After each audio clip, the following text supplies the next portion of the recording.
Group, with a location in West Bay and professional pharmacy at CTMH Doctors Hospital. The Cayman Pharmacy Group has a location for you just around the corner. Seaboard Marine, with over 35 shipping ports, find your shipping solution by calling 949-4977 or visit seaboardmarine.com for competitive rates. Rotary Central, for more than 110 years, Rotary members have used their passion, energy, and intelligence to take action on sustainable projects. Fidelity Bank, for all your banking needs, visit fidelitygroup.com. Fidelity, we're good for you. And Roper's Janitorial, complete janitorial service for commercial, industrial, and residential. They get the job done right every time. This is For the Record with Orrett Connor.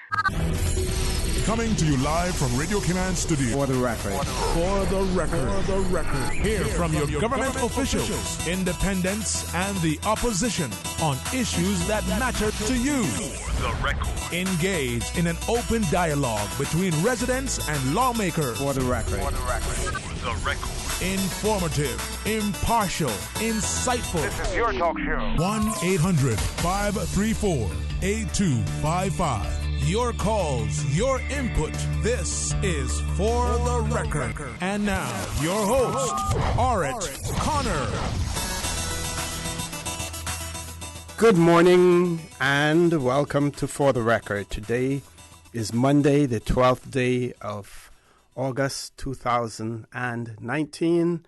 I think we're a couple weeks away from the start of the school again, so those of you who are enjoying less traffic on the road, enjoy it for 2 more weeks, and then you're back to the old grinding stone again after that as well. I trust that everyone had an enjoyable weekend, pleasant night. We're hearing some rumblings about possible boat accident. We're waiting to get more news in that regard before anything can be announced officially, but we trust that everyone is safe, but we will know more about that later on as well. For those of you who are celebrating a birthday today, or if you celebrated one in the past few days, I want to wish you either a belated happy birthday, or if you're celebrating today, a happy birthday as well.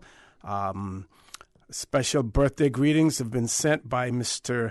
MLA, Mr. Kenneth Bryan, to his political advisor, Mr. Edlin Moore, more familiarly known as Moose. Today is his birthday, and Mr. Bryan, who I believe is still overseas, has sent his greetings to him. Now, he did send a voice note on my phone as opposed to the For the Record one, so unable to play it for him, but I'm basically passing on the word. And of course, Moose is a friend of mine and part of the Rock Hole posse as well. So I want to say to Adlin Moore, enjoy your birthday today as well. And Mr. Kenneth Bryan, extend the same wishes to you. Also, those of you who have lost loved ones over the past few days, past few weeks, again, we extend our condolences to you, and we trust that your faith and will help to carry you through these very challenging times. To the family of Miss Choke, Miss Gloria Taylor, Crosby and his siblings' mother, her funeral was on Saturday. Quite a showing, quite a great send-off to a very popular woman in the district of Bordentown as well. Well-known Christian lady, attended her church. Great testimonies given about her. Pastor Winston Rose was the officiating pastor, and like I said, a huge turnout to send her home as well. Folks, I want to thank you for allowing Radio Cayman, and by extension For the Record, into your homes, into your vehicles as you traverse the busy roads of the Cayman Islands, into your places of work, whether it be an office cubicle or if you're working in the outdoors. As you know, For the Record is a show produced by the staff and management of Radio Cayman, and it is geared towards keeping you abreast of issues as they arise and play out on the local, regional, and international scene. I am your host, Orrett Connor, and you're welcome to join me every Monday, Wednesday, and Friday from 7:30 a.m. until 10 a.m. Our phone lines are always open. There is always someone there waiting to take your calls. This morning it is the radio voice of Silver Fox, Mr. Paul Akai. You can call us on our toll-free number provided courtesy of Flow. That toll-free number is 1-800-534-8255. You can also call us on 949-8037 and 949-6990. If you don't like to talk on the telephone, email us at fortherecord, one word, for the record, at candw.ky. WhatsApp us on 925-3261, where you can leave us a text message or send us a voice note, contents of which will be played during the course of the show. And, of course, you can follow us on YouTube simply by subscribing to Radio Cayman live stream. This morning, again, 2 weeks in a row, it is my pleasure to have in the studio with me none other than MLA and Councillor Mr. Austin Harris, who wears many hats within the government. The last week when he was on the show, he was a temporary minister with several responsibilities, and now he has reverted back to his substantive role as a councillor in the ministry that has responsibility for employment, border control, community affairs. In addition to that, he also is a councillor for international trade, investment, aviation, maritime affairs. Also, Mr. Harris, good morning. Welcome back to For the Record. Good morning to you, OC. A pleasure to be with you in studios, yes, for the second week in a row, and looking forward to the conversation that we will enjoy this morning, particularly looking at the issue of employment and addressing some of the challenges, but as well as the opportunities which will be forthcoming from our work division, which, of course, as you know, stands for Workforce Opportunities and Residency Cayman, and forms part of the transition that took place when we sought to separate immigration from the border control activities. We have seen significant successes in the Customs and Border Control side of things. And whilst we have had a number of positive successes that we can talk about on the work side, we also acknowledge some of the shortcomings, particular to our service delivery, which we own. I mean, we've always, accepted that change sometimes can be difficult, and before things can be made better, in some cases they're made a little worse. But we are, cognizant of those issues and are working to provide both the short-term and long-term solutions, which hopefully we'll have an opportunity to chat about this morning. But first, I want to join you and wishing Moose. Yes. I think you called it the Rockhold Posse, but I want to call him the Rockhold Domino Massive. That I do have the occasion sometimes to join you folks, but certainly a very big, heartfelt happy birthday to Moose, a truly terrific individual, hardworking guy, particularly in his community, and I hope he has a wonderful birthday. Certainly. I also noted, of course, you're just filled with good news, reminding folks that summer is about to end and school is about to begin. Yes. Of course, that means, again, further traffic congestion, which is the bane of all of our existence. I'm delighted to see that some of the improvements recently in the public domain, the NRA seeking to be proactive in installing lights along the Hurley South Sound roundabout.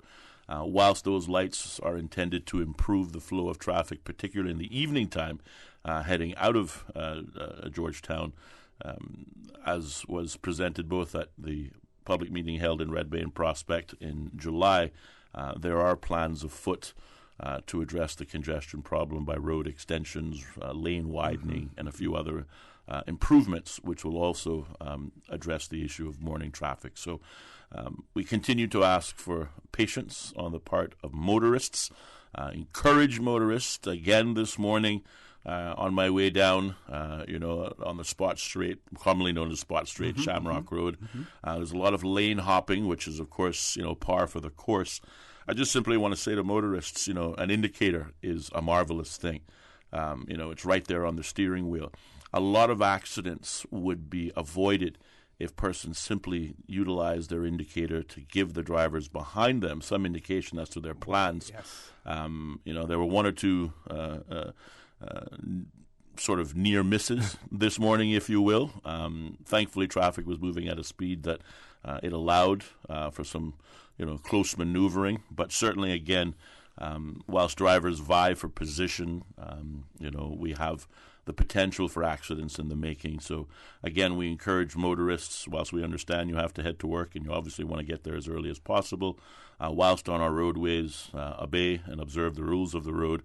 And the biggest thing you can do to keep yourself as well as fellow road users free from harm is to simply utilize your indicators. That would be a big help. Exactly. That's the way to communicate on the road. Quite right. Let Quite people know what you're doing. And what I'd like to say also, Mr. Harris, I know that there were some concerns raised in relation to the announcement by the Water Authority of the works that were taking place on Sunday in the Spots area. And happy to say that I've looked at it and they haven't dug up any of the road that was recently paved as well. Yes. And whatever work they did in that area, it seems to have been an excellent job as well. And it chose a pretty good time to do it also. I traveled on the road maybe around about 11:30. Yes, sir. And traffic was moving smoothly. Of course, when you were heading east, you were diverted to the east-west arterial. Right, sir. And, traffic moved fairly well. But the good thing is that no disruption to the roads. I do believe that there is constant communications now between the utility companies, the Water Authority, Cable and Wireless, and whomever, with the National Roads Authority. So when major works are being done in terms of repaving and stuff, that they're advised first, so that any work that they have to do, they do it in advance of the paving, and that means less disruption and no damage to the roads once the new paving has been done. Communication is a wonderful thing. It is. And certainly we accept that when it comes to road works, whilst plans sometimes happen and, they're planned for, but the road works actually aren't completed. Again, perhaps it's a funding issue, an equipment delay or otherwise. We have seen in the past road works completed, and then, as you pointed out, those same road works dug up in order to account for the utilities. Again, we tip our hat to the NRA for improving those communications, particularly with utility providers, as was demonstrated this weekend. Grateful for not having a utility company tear up a new Barber Green that was just put down, which is always good, and also certainly commending the utilities for, whenever possible, restricting their improvement works to the weekend when there are less traffic. As we know, in the case of burst water mains and others, some things we can't plan for. Certainly it seems like burst water mains only happen during the peak of traffic, Murphy's Law. Yep. But whenever it can be avoided, and through, of course, proper lines of communication, we can have both the roadworks and the utilities working in tandem, as it should be, as opposed to as has been commonplace in the past. So that is some good news. Exactly. We're going to go to a commercial break. When we return, we're going to start to talk about workforce opportunities in residency Cayman. I'm going to ask Mr. Harris to give us an overview in terms of how did we end up with this new agency. And then we'll start off with the good news and we'll leave the bad news for the last part. Folks, please stay tuned. For the record, we'll be back shortly. The Cayman Islands boasts of a long, colorful, and rich history. In tribute to our roots, Radio Cayman, the voice of the Cayman Islands, is pleased to bring you the historical vignette series, sponsored by Cayman National Bank. Visit Cayman National Bank today for all of your financial needs. The Cayman Islands, he hath founded it upon the seas. The mace is an essential part of the regalia of Parliament, and without it, the House is not constituted and no proceedings may take place. The mace is the symbol of the royal authority and also serves as the authority of Parliament. Plus, it further symbolizes the authority of the Speaker. The Sergeant-at-Arms is the custodian of the mace. The mace was presented to the Legislative Assembly on Wednesday, November 20th, 1974 by the Bank of Nova Scotia and the Bank of Nova Scotia Trust Company Cayman Limited at a cost of approximately $1,960. In 2003, the mace underwent restoration work that was carried out locally by Tropical Metals.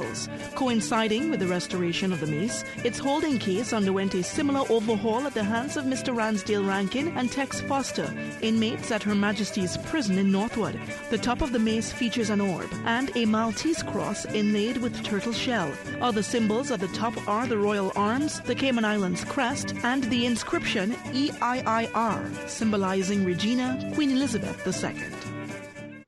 Radio Cayman's historical facts vignettes are proudly brought to you by Cayman National, with branches on all 3 Cayman Islands. Visit Cayman National Bank today for all of your financial needs.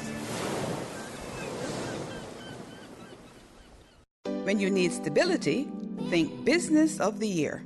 Considering a new career opportunity, think Best Place to Work.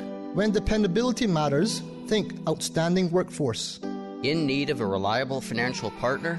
Think Bank of the Year. When you seek excellence, think Cayman National. No matter how many accomplishments we achieve, we always set the bar higher. That's why we are the most awarded bank in Cayman, and we are proud to be your 2018 Bank of the Year. It was a day that changed my life. No words can describe the feelings of seeing my baby boy sick for the first time. The overwhelming feeling of fear to be responsible for his health and happiness became my priority. So I did what any nurturing mother would do when their baby is sick. I took him to get some of the best medicine possible.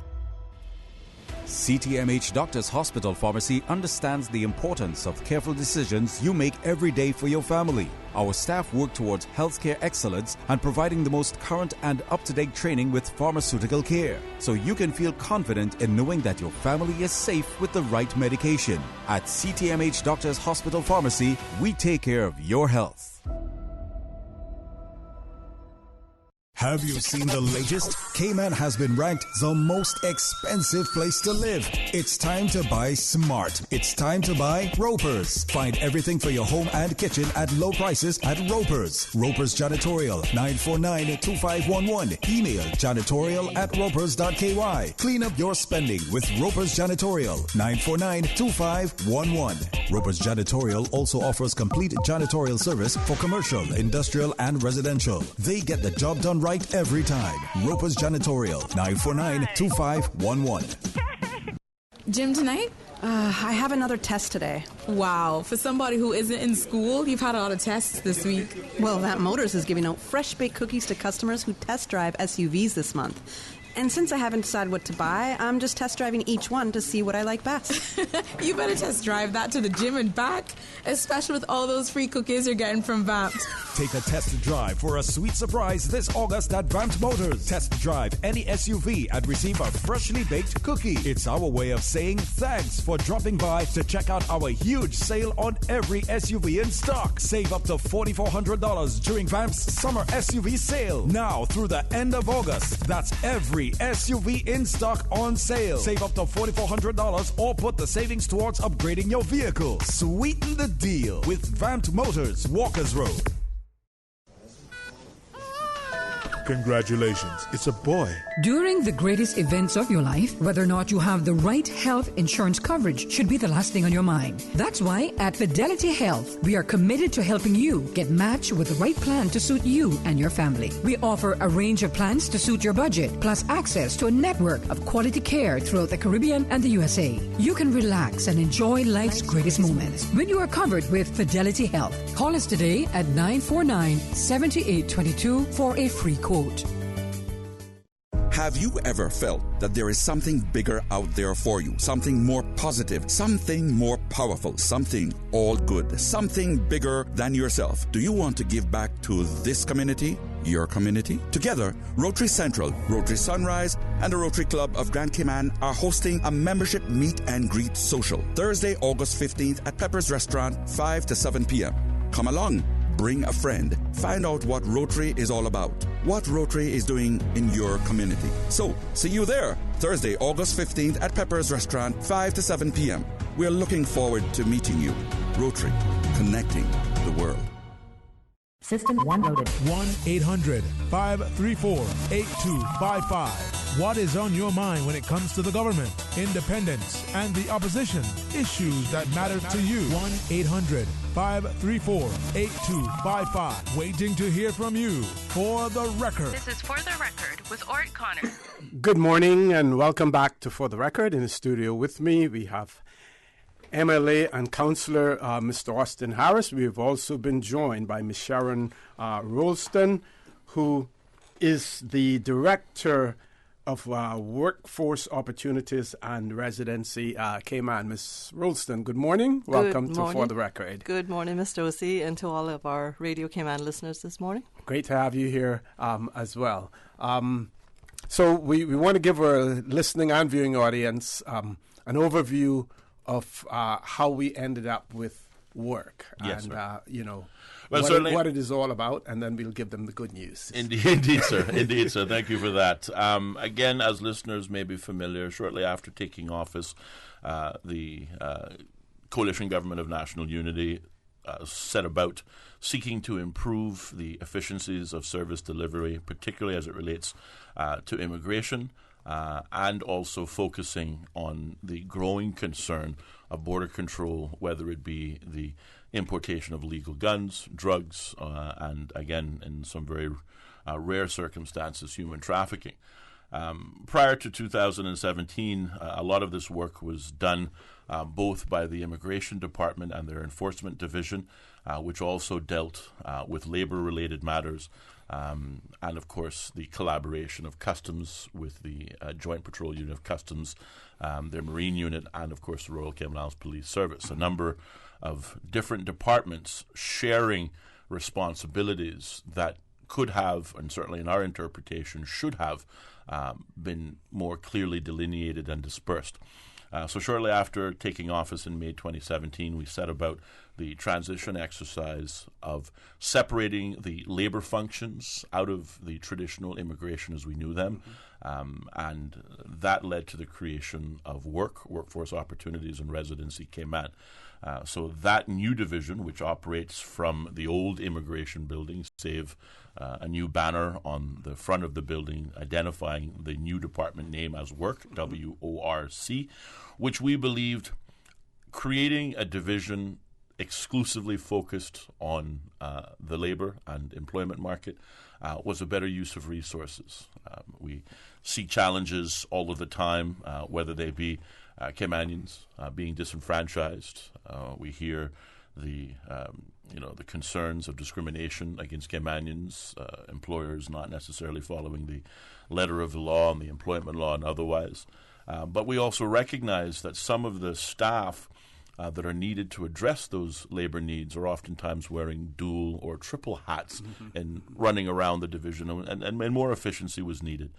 So in 2017, we began the exercise of separating the labor side of immigration, creating the new division called Work, and then at the same time creating a combined customs and border control, which consists of former immigration officers who operate more so on the Customs and Border Control side, together with the traditional Customs unit, which has, as we've seen from the media reports, certainly enjoyed some wonderful success under the capable leadership, I might add, of Mr. Charles Clifford and his deputies.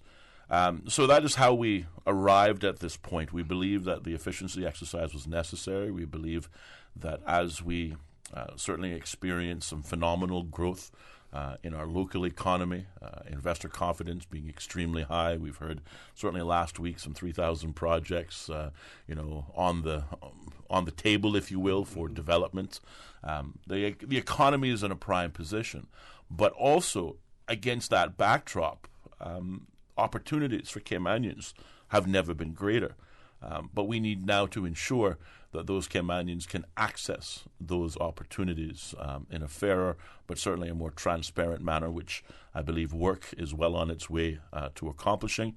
And hopefully this morning we can talk about some of the ways, some of the solutions particular to improving what sort of access Caymanians have to those jobs that are available, and how work is lending itself to improving the employment potential and possibility from our local Caymanians. Okay, we have about 4 minutes before we go to our 8 o'clock news. I want to give Ms.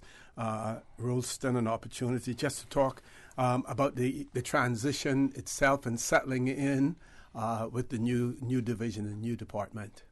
Thank you, Mr. Connor. Actually, we haven't settled in. We're still very much a work in progress. And before I go into that, if you don't mind, I'd just like to take a minute just to clear up the reason for the delay at our headquarters last week, which was very unfortunate, and we apologize for the inconvenience caused to our customers as a result of that. But just to clarify that was not the new system being tested. The delay was caused because we had our staff out of office doing training on the new system, which left gaps at our counter. And it was kind of we had tried to be proactive to warn our customers that there would be delays.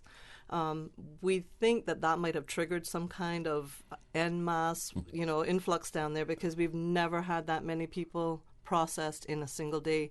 And it was a Tuesday, which made it even more of a fluke. Yes. But we processed almost 600 customers that day, and so it was just one of those rare things where we had an influx of customers, and not enough staff to be able to process them. So we hope that was a one-off, but we've taken measures to ensure any other overflow will be accommodated.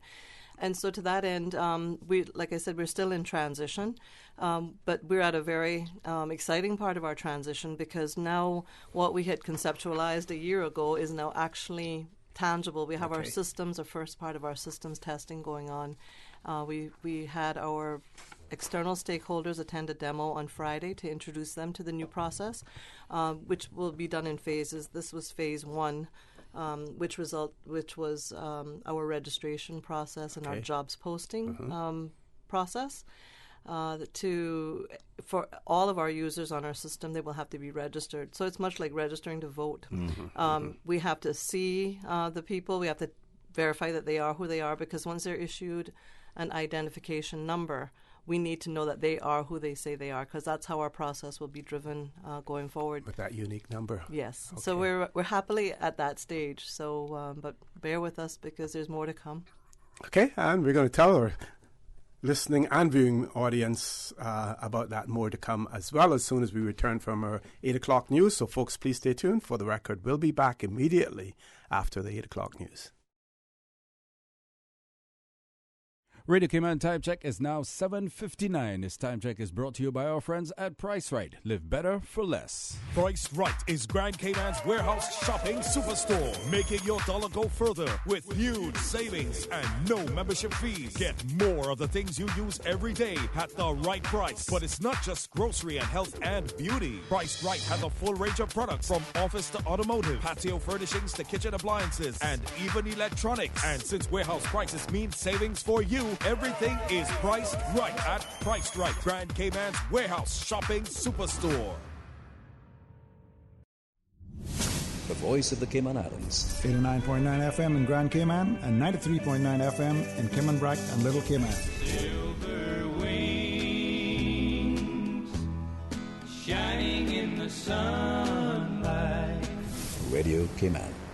Access. Information. Your community. News and information. Radio Cayman is your choice, your voice for today's biggest news. Radio Cayman.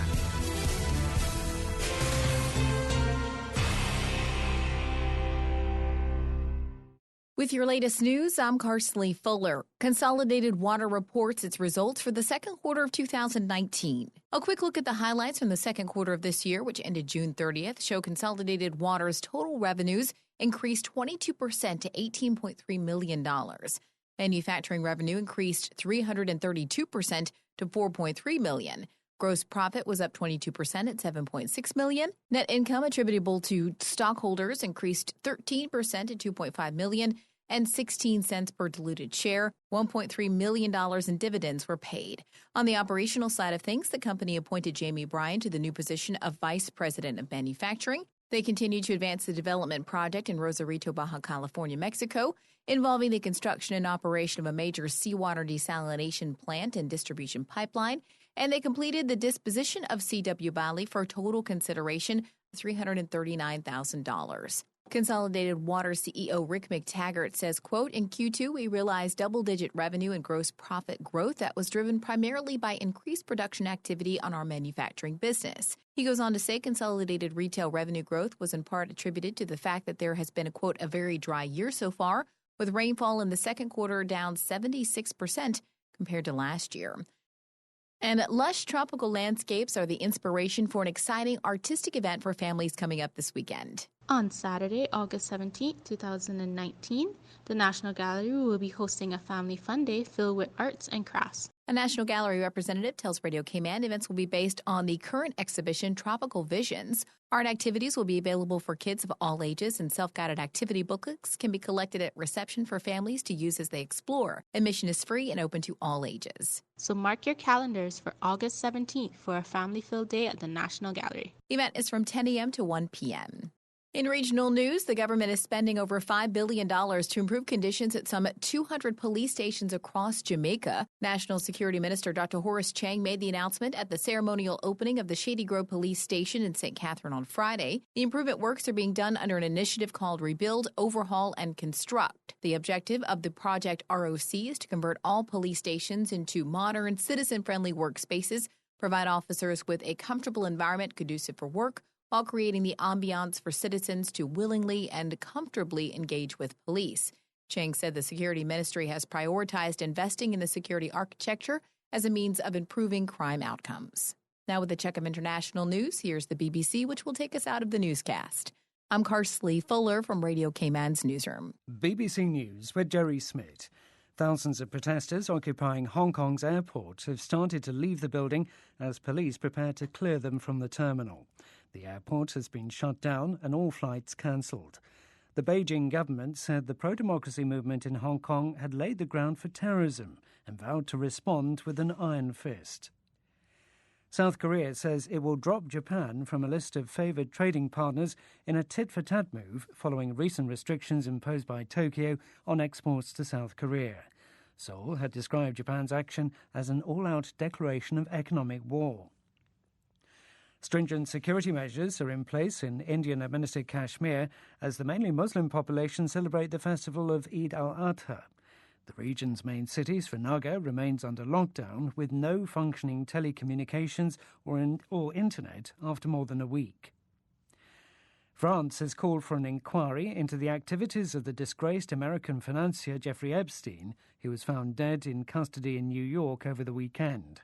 French officials said the American investigation into the convicted paedophile found connections with France.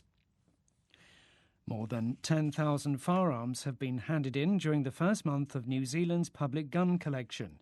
The scheme to buy back weapons comes in response to the mosque shootings in March, in which 51 people were killed.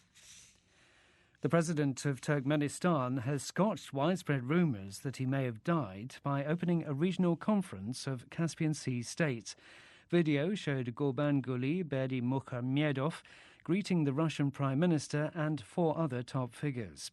BBC News. Access. Information. What's happening in your community? News and information, music and more. You can find us. www.radiokman.gov.ky. Like us on Facebook and follow us on Twitter. Radio K-Man is your choice, your voice for today's biggest news. Radio K-Man.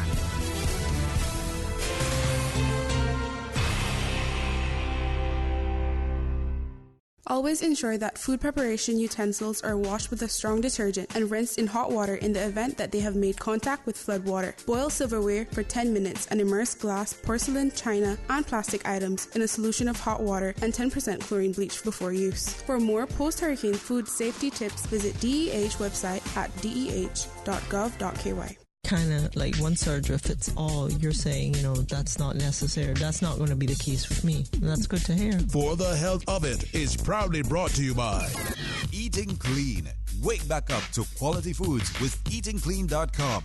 That's clean with a K. SuperStitchSewingKlean.com. The Breeze Fusion is back Saturday, November 2nd. Bigger and better.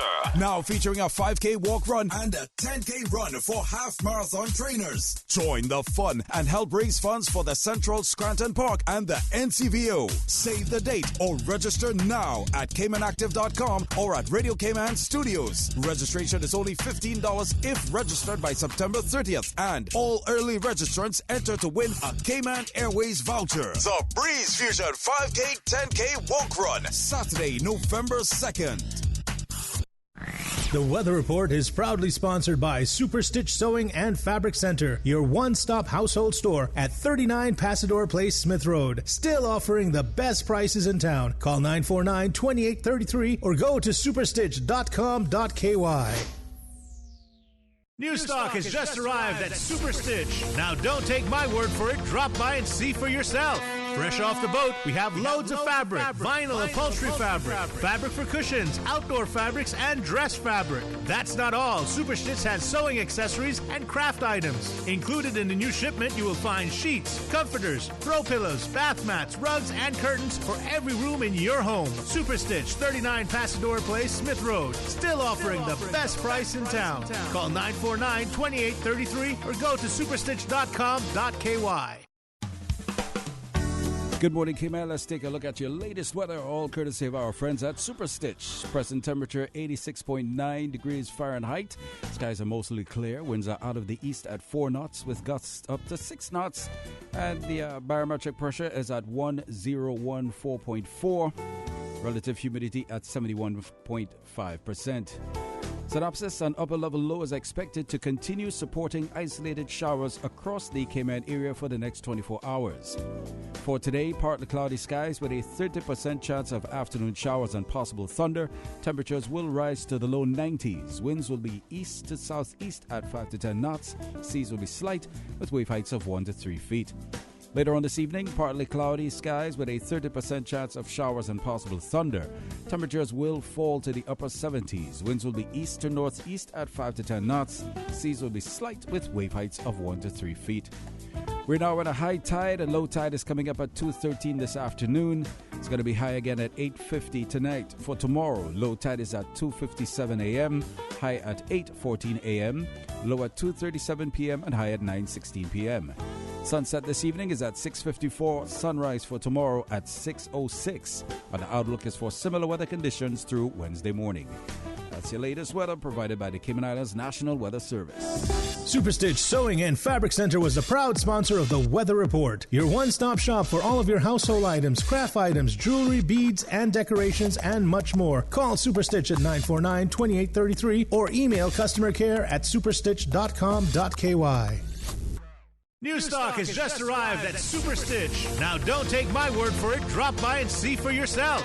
Fresh off the boat, we have loads of fabric, vinyl upholstery fabric, fabric for cushions, outdoor fabrics, and dress fabric. That's not all. Super Stitch has sewing accessories and craft items. Included in the new shipment, you will find sheets, comforters, throw pillows, bath mats, rugs, and curtains for every room in your home. Super Stitch, 39 Pasador Place, Smith Road. Still offering the best price in town. Call 949-2833 or go to superstitch.com.ky. The best back-to-school sale is now at Reflections. Buy one, get one half price on all back-to-school shoes. Over 100 styles of your favorite brands. Nike, Adidas, Puma, Reebok, and more. Back-to-school savings on shoes for toddlers, children, teens, and adults. Buy one pair, get the second pair half price. Or buy one pair of shoes and get a backpack half priced. The best back-to-school sale at Reflections. Now located on Shedden Road, across from Napa Auto Parts. Beside Mango Tree. Reflections. Headlines. With the latest headlines. Headlines. All the news when you want it. Tune in to Radio Cayman for hourly headlines of the day's top stories. One of Cayman's bright and shining young stars. Local, regional, international. Headlines. Turning to international news. Updates on the hour between 7 a.m. and 6 p.m. on weekdays. Radio Cayman News. Headlines. Your voice, your choice for today's biggest news. The traffic report is brought to you by Subway. Planning a meeting, event, or office celebration? Visit subway.ky to place your catering order today.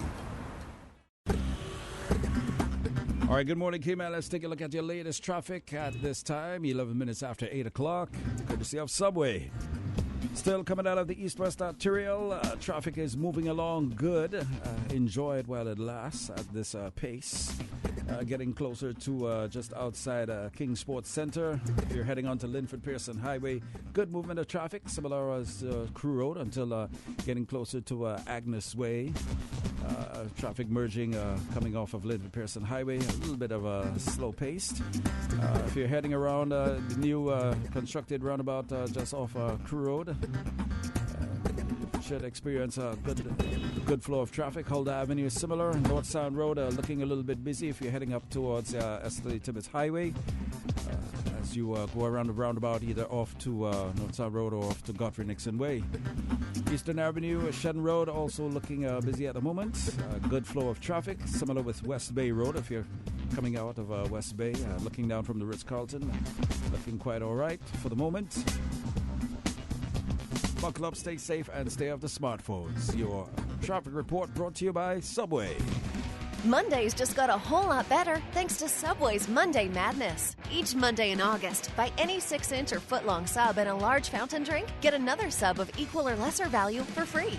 Mondays never tasted so good with Subway's 2-for-1 Monday Madness. Buy a 6-inch or foot-long sub and a large fountain drink and get another sub of equal or lesser value for free. Every Monday in August, Monday Madness is available at all Subway locations except the airport. Subway. Eat fresh. The traffic report is brought to you by Subway. Planning a meeting, event, or office celebration? Visit subway.ky. It was to great place your catching catering up order with you. today. I've got to go pick up my prescription at Healthcare Pharmacy in Grand Harbour. But you live in West Bay. Do you know you can go to Healthcare Pharmacy in Governor Square, their second location? Really? Yes, and if you go to healthcarepharmacy.ky, you can refill and transfer your prescriptions online and collect at either location. That's so convenient. Thanks. I'm off to Healthcare Pharmacy in Governor Square. Healthcare Pharmacy Grand Harbour, Healthcare Pharmacy Governor Square, and always healthcarepharmacy.ky. Support our port, support our tourism.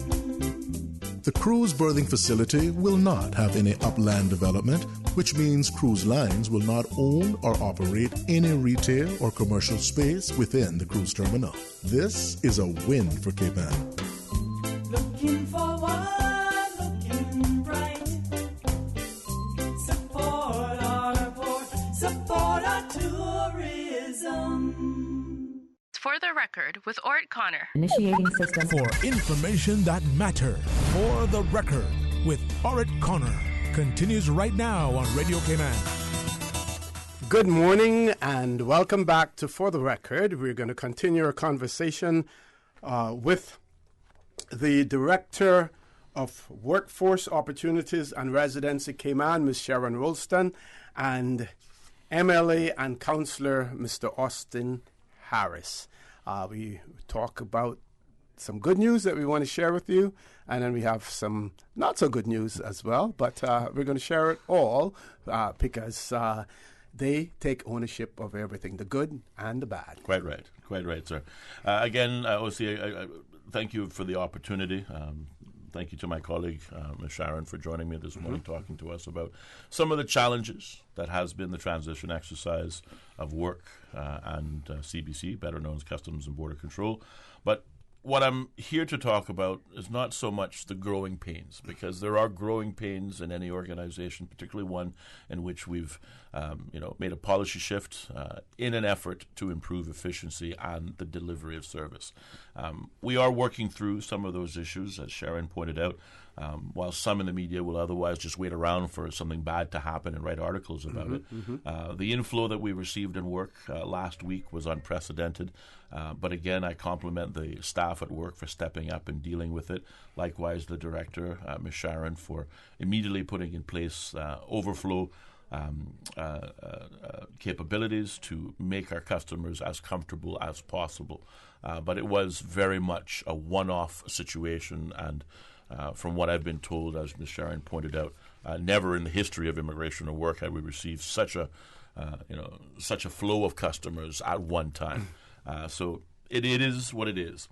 The good news, though, is that since we've been talking about the transition of work in CBC, particularly on the work side, we pledged as a government to improve the service delivery by reducing the need for persons to physically attend work and transitioning most of our services to an online platform, which will allow for improved efficiencies, savings in time, and certainly savings in money.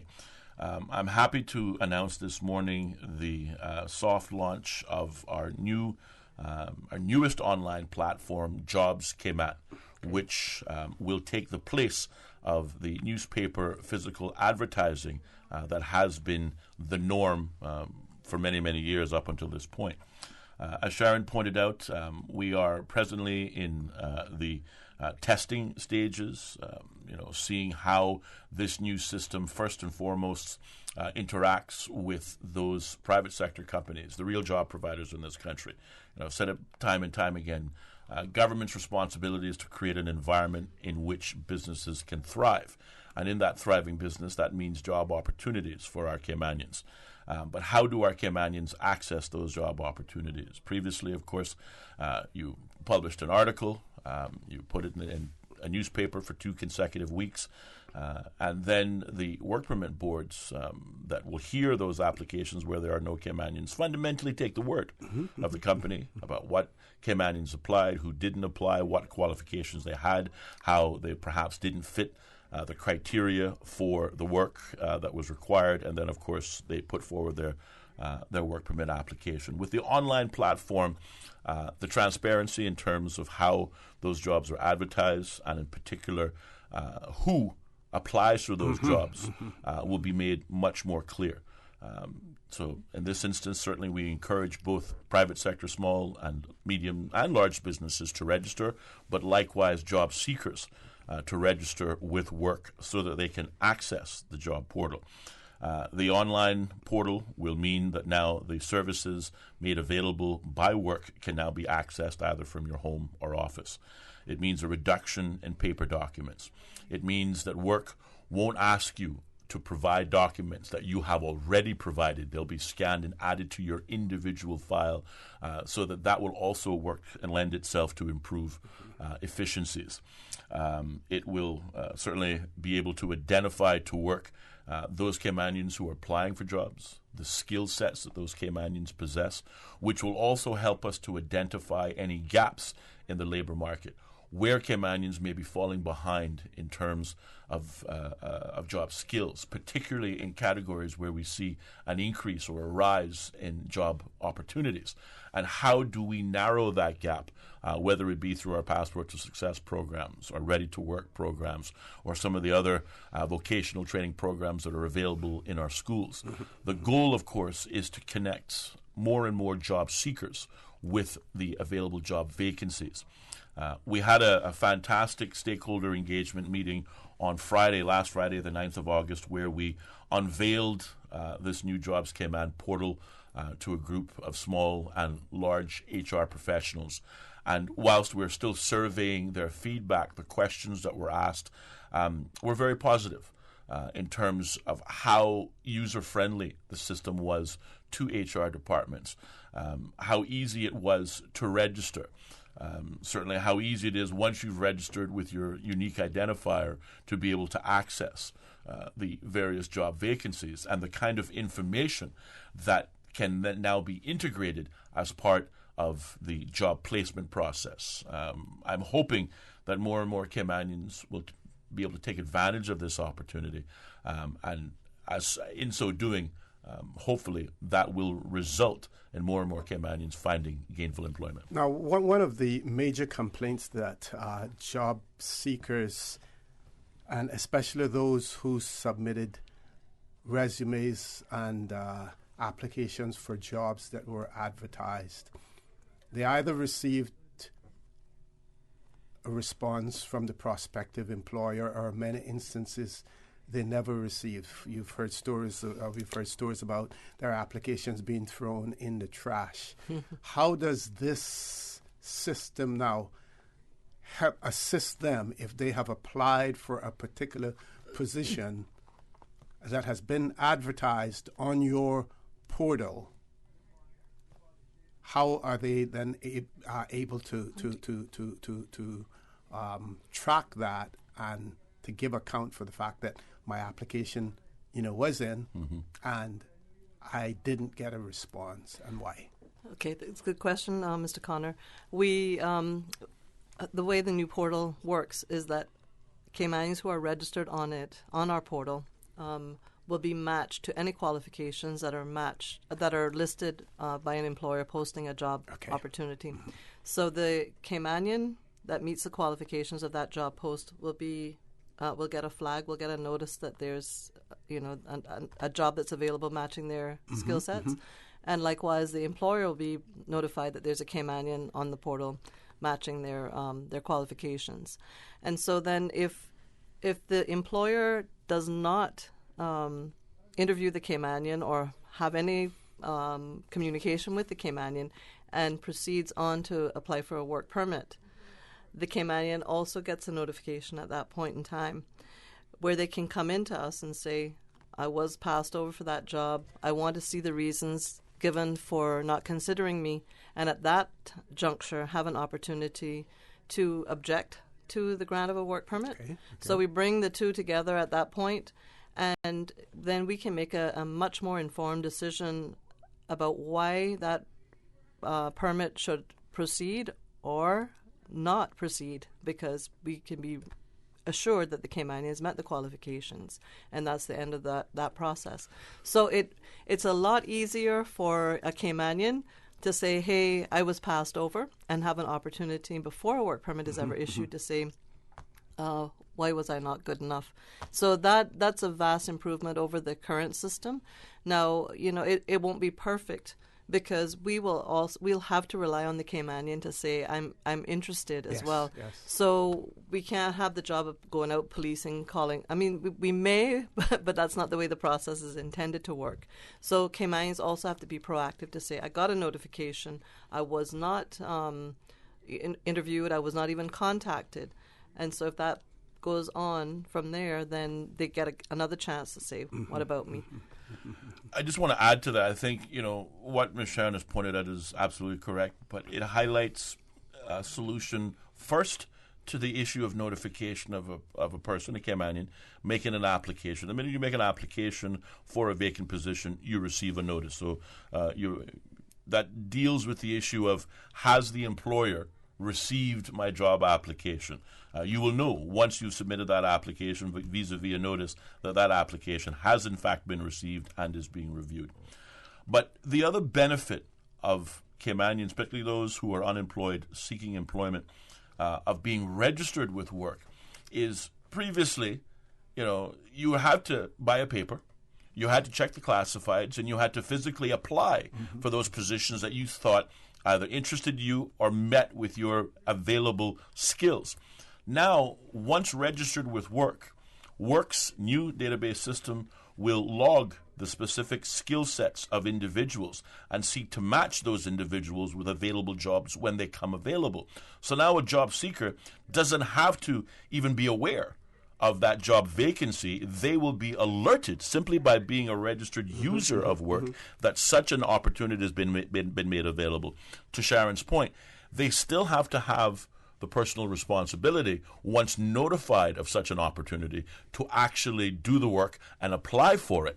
But now it's as seamless as possible, in the sense that no job vacancy that matches a certain person's skill set will not be able to send notices to those persons. So whether you're looking for work or not, whether you've actually seen that particular job advert or not, the system will have seen it. It will have noted your criteria and your skill set, and it will have sent you a notice to say, by the way, in case you missed it, this job has recently come available. Maybe you should apply for it. Okay. Anything being done to address those dodgy employers who make attempts to embellish the necessary qualifications for particular jobs? Yes, that, as we promised, the Fair Employment Commission, which will deal with it's a separate commission. It deals with those persons who are employed, but perhaps they're passed over for promotion. They're passed over for opportunities and performance raises or otherwise. Whatever the issues are within the actual job itself, we hear Caymanians with complaints. What are the recourses available to Caymanians to deal with these issues? That commission has not yet gotten off the ground yet, but certainly it is something that the government is cognizant of. But we thought as a priority, we had to start with those who are still unemployed. We had to start with creating improved communication between the job seeker and the employer who's posting those vacancies. And certainly this online platform, we believe, will be that very important but essential first step into ensuring that our Caymanians are made aware of job opportunities, and certainly where there are gaps. As Ms. Sharon pointed out. Okay, so what happens when a Caymanian doesn't get the job that they applied for? Now we can be able to pinpoint what were the reasons why this Caymanian didn't get the job. There was a shortfall in this skill, or you didn't have the necessary education. But it gives us a bit of a guidepost to be able to then share with that same job seeker, well, here are the reasons that you scored very well, but here are the reasons that you scored below the acceptable margin. And these are the things in which you can do to make yourself more marketable. So not every job advert will mean a job for a Caymanian, but I believe now with the online platform, with the notification process, both for those who have made applications as well as just to simply the notification that a job vacancy exists, will certainly improve Caymanians' chances. And Mr. Connor, if I could just add to that as well. Sure. The work will vet job posting, so you can't just go online and post a job that you want. You have to fit within our criteria. Okay. And if we have reasons to question the whatever might be a little bit dodgy or perceived to be dodgy, we'll have a more collaborative approach with our customers to say, why is that necessary? Yes. And if we're not satisfied that it is necessary, then we won't approve the job posting as it is. So I think that also will help to make it much more realistic for posting. And any job that you post on our portal can be advertised elsewhere, but every single criteria that we require has to be used in the ad elsewhere. Okay. And if we find that there's any difference, then we can refuse a work permit on that basis. So if you refuse the posting, for instance, does that hamper the person's ability then to submit the application? Yeah. So if we haven't approved the job, posting, they can't proceed. That's good to know. Yeah.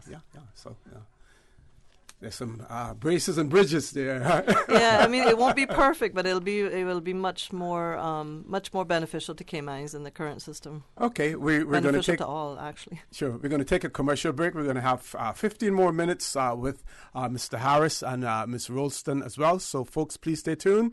If you have any questions, we're only going to have, like I said, 15 minutes with them. Please feel free to call in if you have any questions, any comments, because after 8:45, we will be hosting people from the Turtle Center as well. So please stay tuned. For the record, we'll be back shortly. At Seaboard Marine, customers often ask us questions about their shipments. Hi, I'm thinking of buying a car from the States. Which port do you ship out of? Hi, we ship out of Miami, Houston, and Brooklyn. Just let us know your port of choice and we can provide you with a quotation and answer any questions you may have on insuring and protecting your vehicle during its journey. Shipping shore to shore, Seaboard. Have you seen the latest? Cayman has been ranked the most expensive place to live. It's time to buy smart. It's time to buy Ropers. Find everything for your home and kitchen at low prices at Ropers. Ropers Janitorial, 949-2511. Email janitorial@ropers.ky. Clean up your spending with Ropers Janitorial, 949-2511. Ropers Janitorial also offers complete janitorial service for commercial, industrial, and residential. They get the job done right every time. Ropers Janitorial, 949-2511. Have you ever felt that there is something bigger out there for you? Something more positive, something more powerful, something all good, something bigger than yourself? Do you want to give back to this community? your community? Together, Rotary Central, Rotary Sunrise, and the Rotary Club of Grand Cayman are hosting a membership meet and greet social Thursday, August 15th at Pepper's Restaurant, 5 to 7 p.m. Come along. Bring a friend. Find out what Rotary is all about, what Rotary is doing in your community. So, see you there, Thursday, August 15th at Pepper's Restaurant, 5 to 7 p.m. We're looking forward to meeting you. Rotary, connecting the world. Hey, are those new glasses on Will? Yeah, we went to Optical Outlook. Wham, bam, easy exam. Finally, an exam he could pass. And we had the glasses the next day. Easiest part of our back-to-school shopping for sure. Book your child's eye exam today at Optical Outlook. Call 746-2020. Get half off a complete pair of glasses with any student's eye exam now until August 31st. Come see the difference with Optical Outlook, located in Caymanian Village. Terms and conditions apply. System 1 loaded. 1-800-534-8255. What is on your mind when it comes to the government, independence, and the opposition? Issues that matter to you. 1-800-534-8255. Waiting to hear from you. For the Record. This is For the Record with Orrett Connor. Good morning and welcome back to For the Record. My pleasure to have in the studio with me this morning MLA and Councillor Mr. Austin Harris and the Director of Workforce, Employment and Residency Cayman, Ms. Sharon Rolston. I believe we have one caller, so we're going straight to the phone lines. Caller, good morning. Welcome to For the Record. Yeah, morning, also. Elvis here. Good morning, Elvis. How are you? Good, man. Morning, Ms. Sharon Rolston. Congratulations to your job, ma'am. Good morning. Thank you very much, sir. Yeah, good morning, Mr. Austin. You know the dude that calls in when you on the show there? Oh, yes, Mr. Elvis. I'll never forget a voice at all, and certainly a special good morning to you, sir. Thanks for your call. Okay, good. Now, I asked one MLA to do this, but they wouldn't do it, so I asked you now. I asked Mr. Kennedy to do it, but he wouldn't do it. Sure. Now, Mr. Austin, what I want you to do is ask the government of the day, we can't call you the council, just ask them for $250,000. Yes, sir. And 2 police and 2 immigration and custom border control to go raid the work site and get rid of all of the illegal workers. And when you find them working, do the poor person that working, don't do them nothing, just find them or send them over, they got to do. But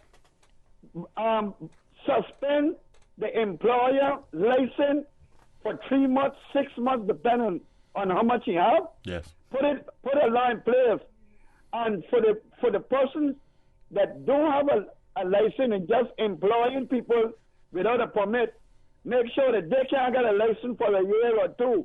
Yes. And listen to me, you will see a difference in the thing in the Cayman Islands. And one last thing, Mr. Austin. Yes, sir. And Ms. Rolston, listen to me. The young people between the age of 18 to 25 that got a police record for smoking a joint or consuming a joint or possession of a joint, that's going to be the biggest thing that all the so-called company owners, business owner.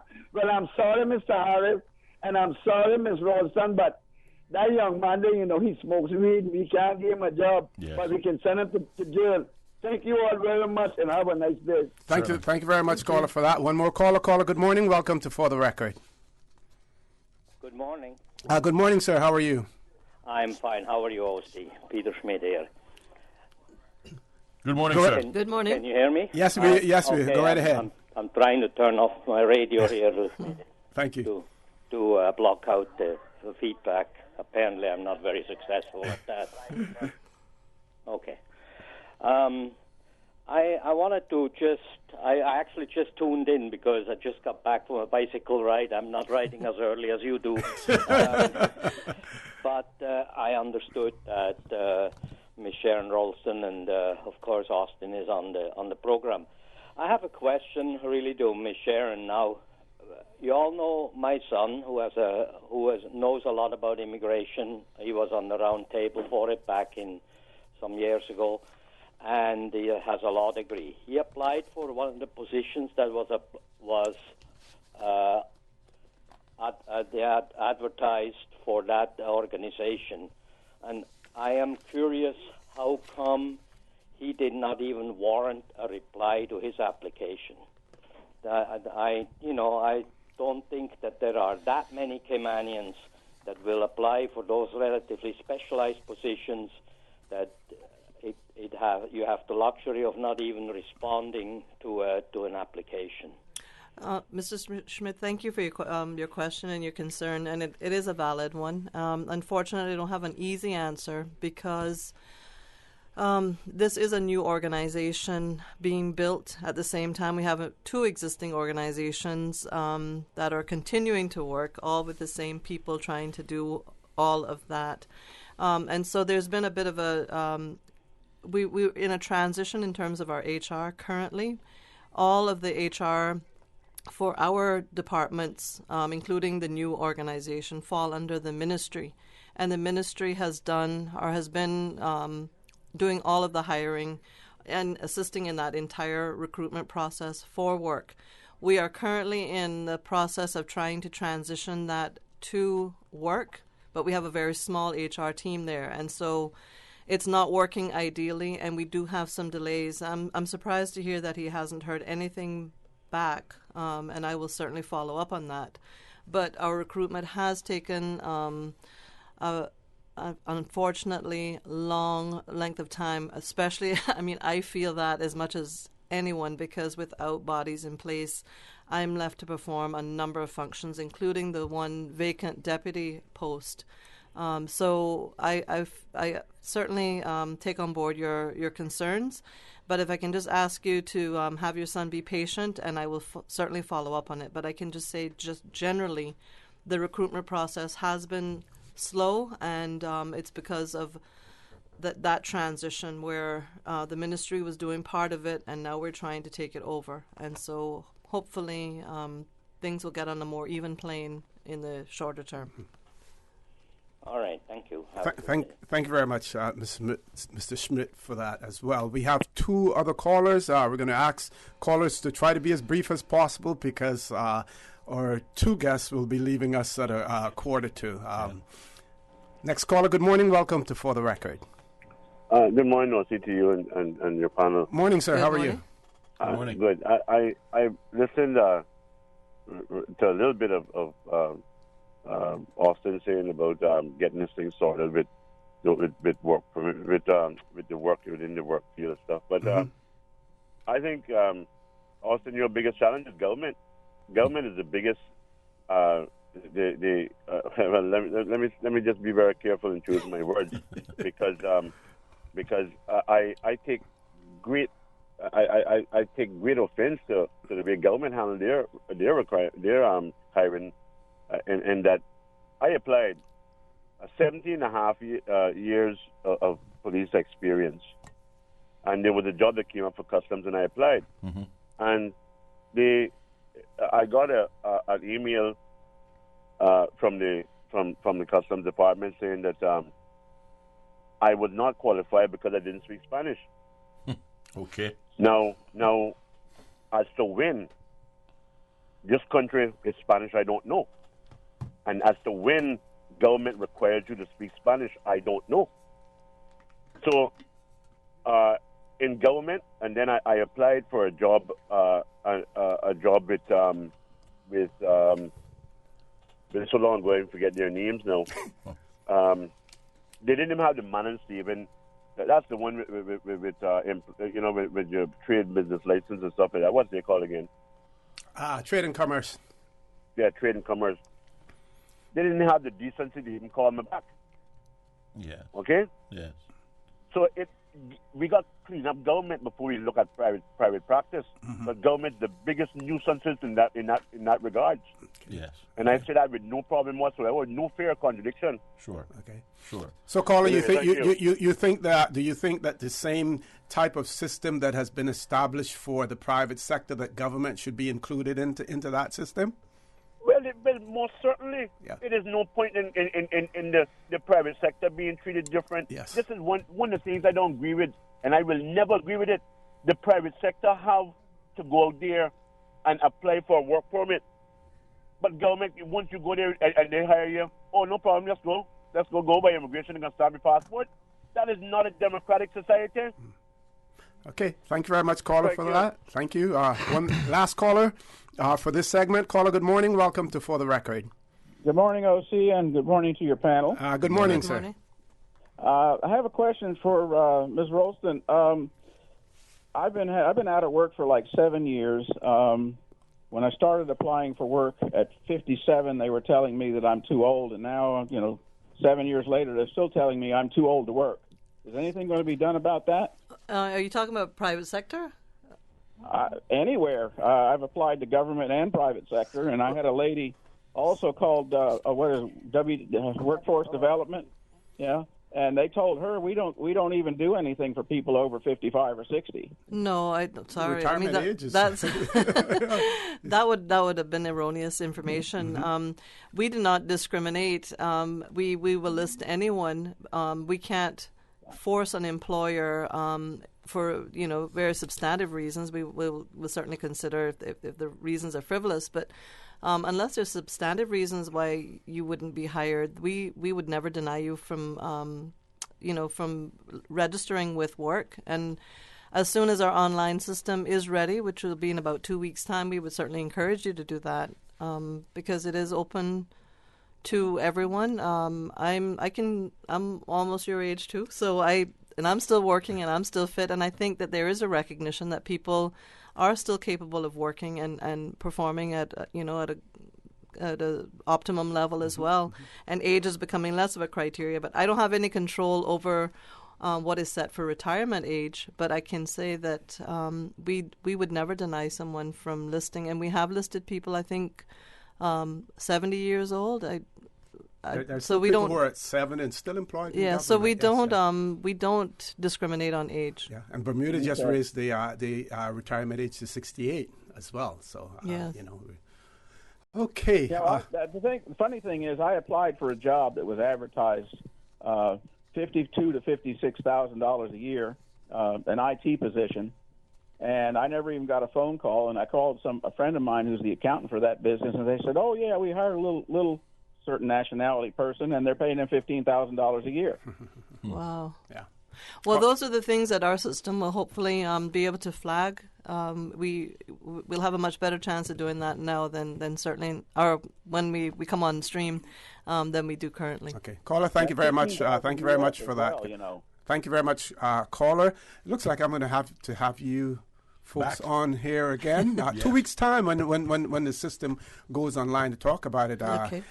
Seems as if everyone waited for me to prompt them by to telling them the phone lines were Yes. open when they were open all along. But I have to give you both an opportunity for some closing comments. But I want to extend an invitation right now, and we'll have to talk to Miss Tammy and Miss Julie about getting you guys back on. Count on it. In It'll 2 happen. weeks' time. Yes. It'll happen. Okay. You have our commitment. Sure. We'll start with Miss Sharon. Thank you, Mr. Connor, and thank you for everyone who's called in and who is listening to the program. I would just like to say that we are almost at the point where we can open our first phase, which is the registration process and the job listing process. We anticipate having a soft launch a week from now, which will mean we will continue testing with external customers, and we hope to go live in the first part of September, which means we need every Caymanian job seeker to come and register with us, because if you're not registered, you cannot have access to the portal. So that is an imperative. Please, beginning the first week of September, that should be available to you. So I just would encourage all Caymanian job seekers to take advantage of that, because other than that, it'll be almost impossible for us to help you. Much more exciting things are to come, Mr. Connor, so we look forward to coming back to see you then. I look forward to it as well. Mr. Indeed. Harris? Certainly, I just want to echo those sentiments. As Ms. Sharon pointed out, if you're unemployed today and you're still actively looking, there's absolutely nothing for you to lose by registering with work for this new jobs portal. Not only will it address the issue of confirmation that your applications have been received by your employers, but also, as I stated, you don't even have to fundamentally find the job vacancy. The system will find it and notify you. So never has it been easier to potentially apply for a new job. Certainly, for the callers' comments, again, I want to thank them for their questions. On the issue of enforcement, particularly on work sites, I'm happy to announce that both the work enforcement arm, as well as the enforcement arm of the Department of Commerce and Investment, have been working in partnership to address those persons working illegally. They've done, I guess the word would be a number of raids. Persons have been penalized for it. I certainly will take on board Mr. Elvis's recommendations for penalties on the employers, which I think is intended to serve as a deterrent to have persons follow the law. In terms of follow-up and feedback to applications received, again, as I mentioned, this is one of the areas that the new Jobs Cayman portal will seek to remedy. But certainly I acknowledge that the concerns in terms of simple acknowledgements, receipt of applications or otherwise, it doesn't take 5 minutes to simply reply to an applicant. And this is something that is a weakness both on the government side as likewise on the private sector side. And it's something that we're working towards. The other question was, will this Jobs Cayman portal apply to government as well as the private sector? At present, the rollout will be for the private sector. But in our first stakeholder engagement, which we had just this past Friday, there were questions along those lines as to whether or not job postings and availability for job vacancies within government would also be featured on the portal. Certainly, the portal is scalable in order to allow for that. There's a lot of interest in that happening, and certainly discussions are presently ongoing with the portfolio of the civil service to see whether or not we can include government jobs as well as private sector jobs. But at the present rollout as part of our soft launch, it will just be the private sector. And again, what will assist our department to better be able to service our clients, those Caymanians and businesses who require immigration and labor type services. The first thing and easiest thing is to register for this portal. As Ms. Sharon pointed out, this is the user testing stages. So we're trying to make sure that the efficiencies promised can be delivered and any gaps can be identified early prior to the hard launch, which will be the first week of September. It's an exciting time, a wonderful time, and I hope to encourage all Caymanian job seekers this week and certainly next week to come down to work and get registered, because certainly unless you are registered, you won't be able to access the system. Precisely. And they can register online too, just so they know from our webpage. Okay, excellent.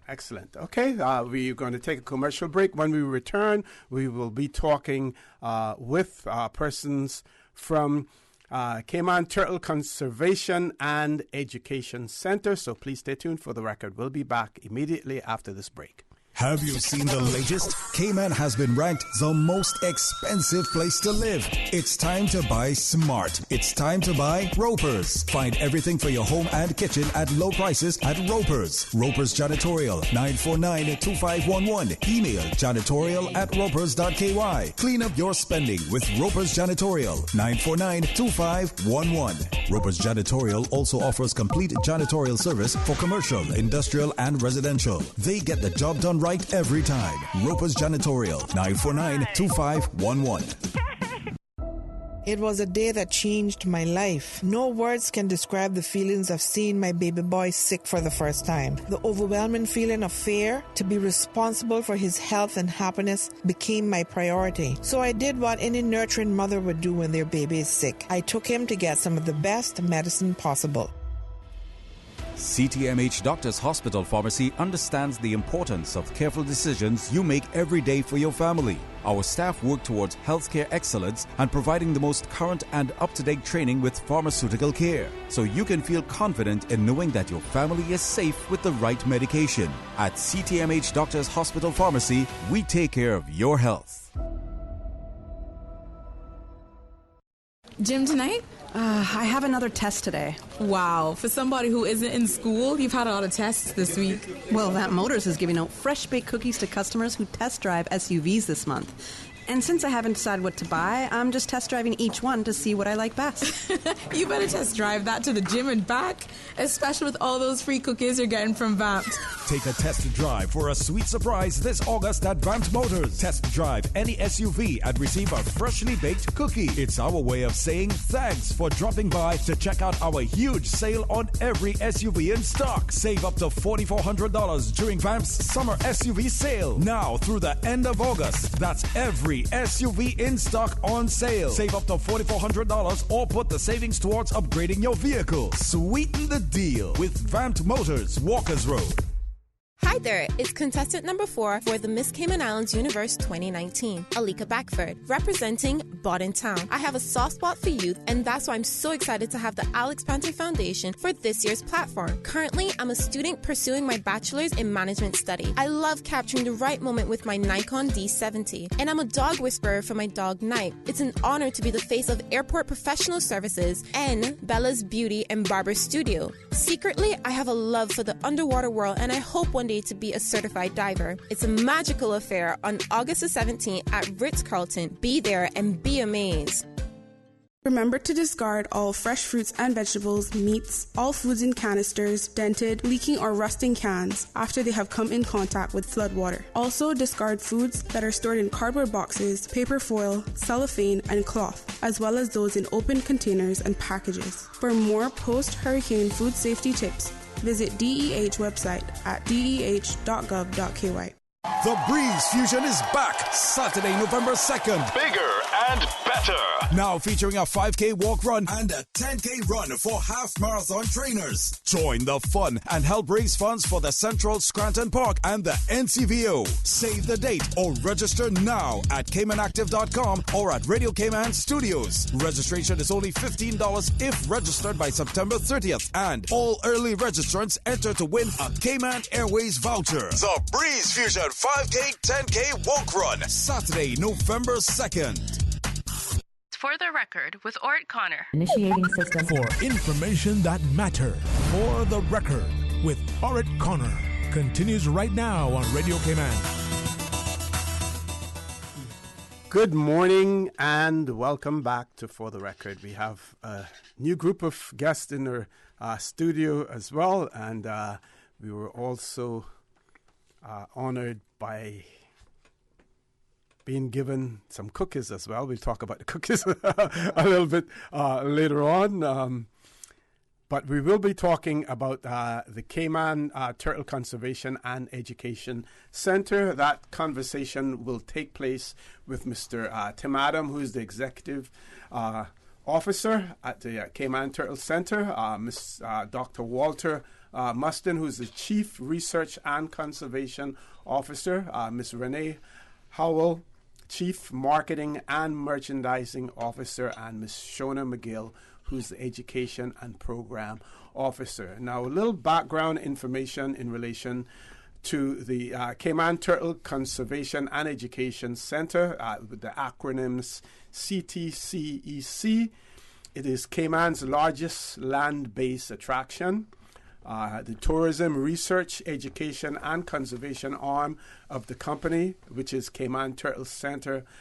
Island Wildlife Encounter hosts more than 250,000 visitors each year. The educational and cultural program includes their turtle release and recovery efforts that have been saving green turtles for the past 50 years here in the Cayman Islands. So I will start by saying good morning to everyone, and I will then pass the mic over to Mr. Tim Adams, the CEO of Cayman Turtle Center. Good morning, folks. Good morning. Welcome to For the Record. Good morning, and thank you for having us. Great to be here, and it's wonderful to be here with this team. Sure. We have about 6 minutes before we go to a break, so we can get right into the meat of the discussion if you want. Mr. Tim, starting with you. Sure. I believe what we should do then is get to the heart of some of the topics we want to talk to today. Sure. Which is, as you just said, our name is Cayman Turtle Conservation and Education Center Limited.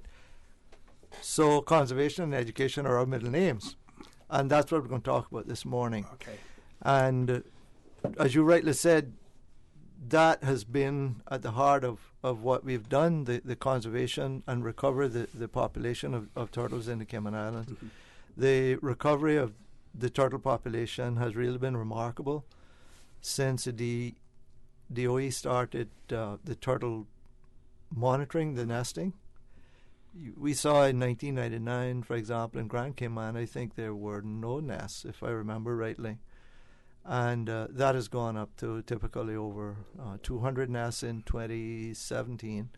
2018 took a bit of a dip, but we've seen where all of these efforts over the years finally pay off. It's a long-lived species. You have to be very determined. You have to be very patient, because turtles don't reach maturity to reproduce in the wild till about 25 years old or older.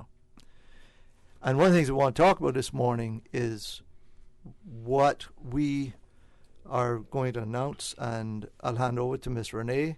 And this is in view of an incident that happened last weekend where a turtle shell was found in a dumpster. And bearing in mind all the hard work that we do to see the population increase, you can imagine an event like that is very dismaying. Very dismaying. Substantial setback as well, I would imagine. Absolutely, because every turtle out there in the wild is vital to our recovery effort. Every single one makes a difference. The population is still small. The OE estimates between 99 and 150 breeders now of green turtle. And hawksbill nesting is almost the same number, so maybe that amount. That's not a lot of turtle. You take one out. If you take one out of 100, you've taken 100%. But the impact on that, for example, we had one turtle at Turtle Center that in her breeding years laid 25,624 eggs. Wow. That's what has now been taken out of Cayman's turtle population, is being able to produce that number of eggs. And you can count in the wild on typically 80% or better hatchling rate. If it's 1 in 1,000 or 1 in 10,000, is always make it to adulthood. Whatever number you pick, it's really very, very much a negative impact on the population to take just one turtle out of that breeder herd. So Renee has a few things to announce. Sure, Ms. Renee. Yeah, thank you. Thank you again for having us.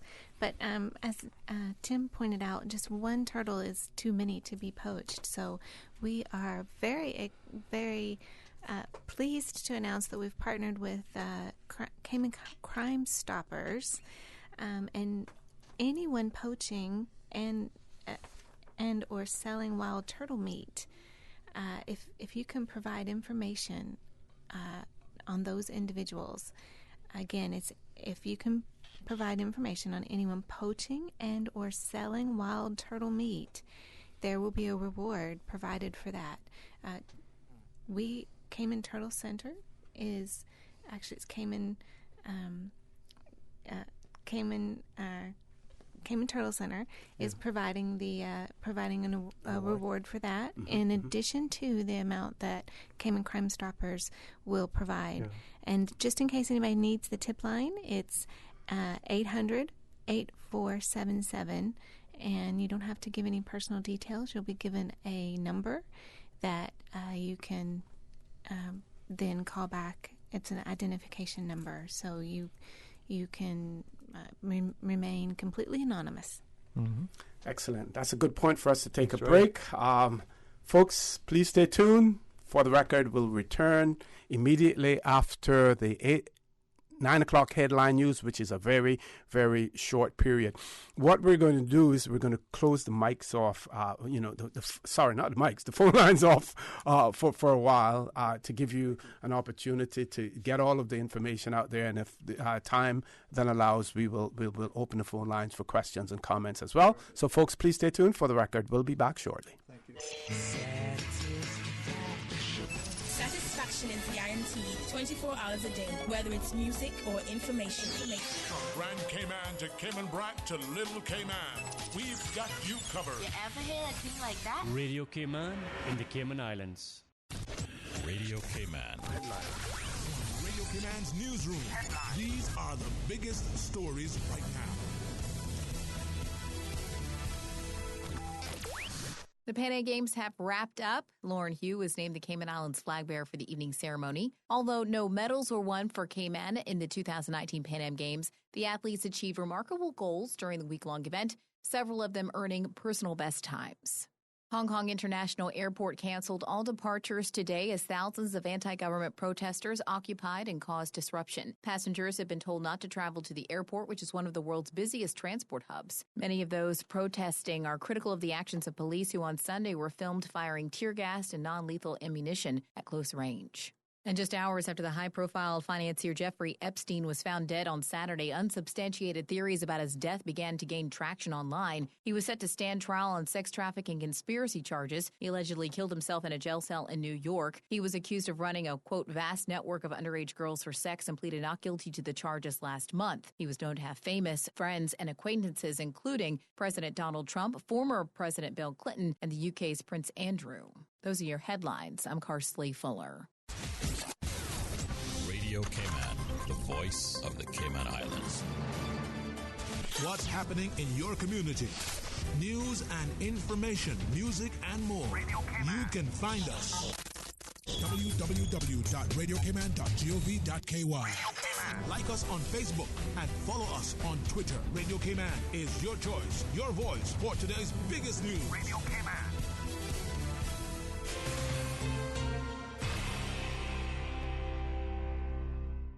For the record, with Orrett Connor. Initiating system. For information that matter. For the record, with Orrett Connor. Continues right now on Radio Cayman. Good morning and welcome back to For the Record.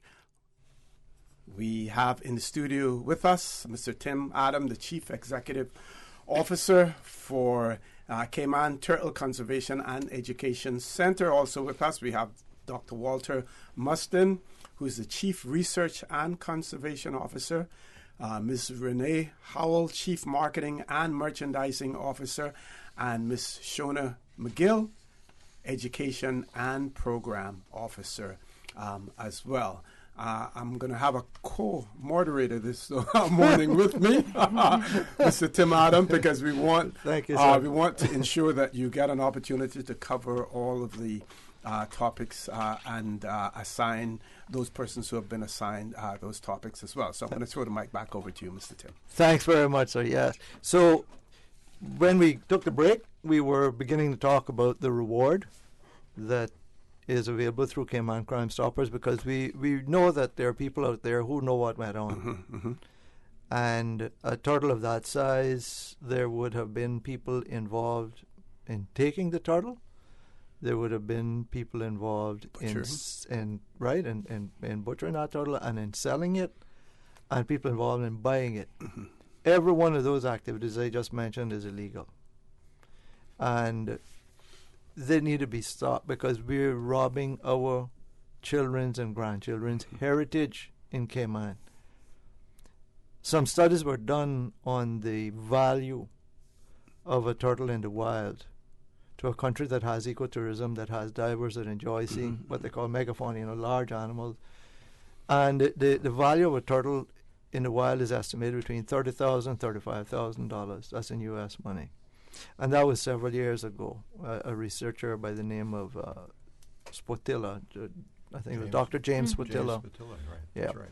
So I'll let Walter talk a little bit about the value of a turtle, and we're going to come back around to the reward again. Sure. And go and talk, Dr. Mustin, about the life cycle, about the challenge when you take one out, what that does, and about, what we see happening in Cayman about the resurgence of turtles coming back to Cayman. Okay. Dr. Sure. Mustin. Well, good. Thanks for having us today. It's an important subject. When I started in 2008 at the Cayman Turtle Center, I didn't really realize how dire the situation was. And by that I mean I was getting information that we had released about 30,000 turtles up to that date. I was doing the math. Let's say 15,000 of them, half of them are female. Obviously, a lot of those don't make it. But if 10% made it, that's 1,500. To me, there might be thousands of turtles out there. So when the DOE started releasing its numbers on what they had determined from beach watches and the good work that they do there, I was alarmed to hear that it was only 100 to 200 animals. So let's put this in historic perspective. So studies prior to the arrival of Christopher Columbus to the Cayman Islands put the Caribbean's adult green turtle herd at 33 to 39 million. Wow. Okay. And a more recent study suggests that the herd may have actually totaled 91 million. So we're enjoying some hatch success and a resurgence of sort. We're up to, 100, 150. That's really alarming. So IUCN, the International Union for the Conservation of Nature, which tracks all threatened species globally, has listed the green sea turtle as endangered since 1982, and as of 2004, it considers the species to be regionally extinct in the Cayman Islands. So Mr. Adam talked about the numbers and the reproductive potential. IUCN also states that between 1 and 1,000 to 1 in 10,000 hatchlings are going to survive to sexual maturity. Okay, that's pretty grim.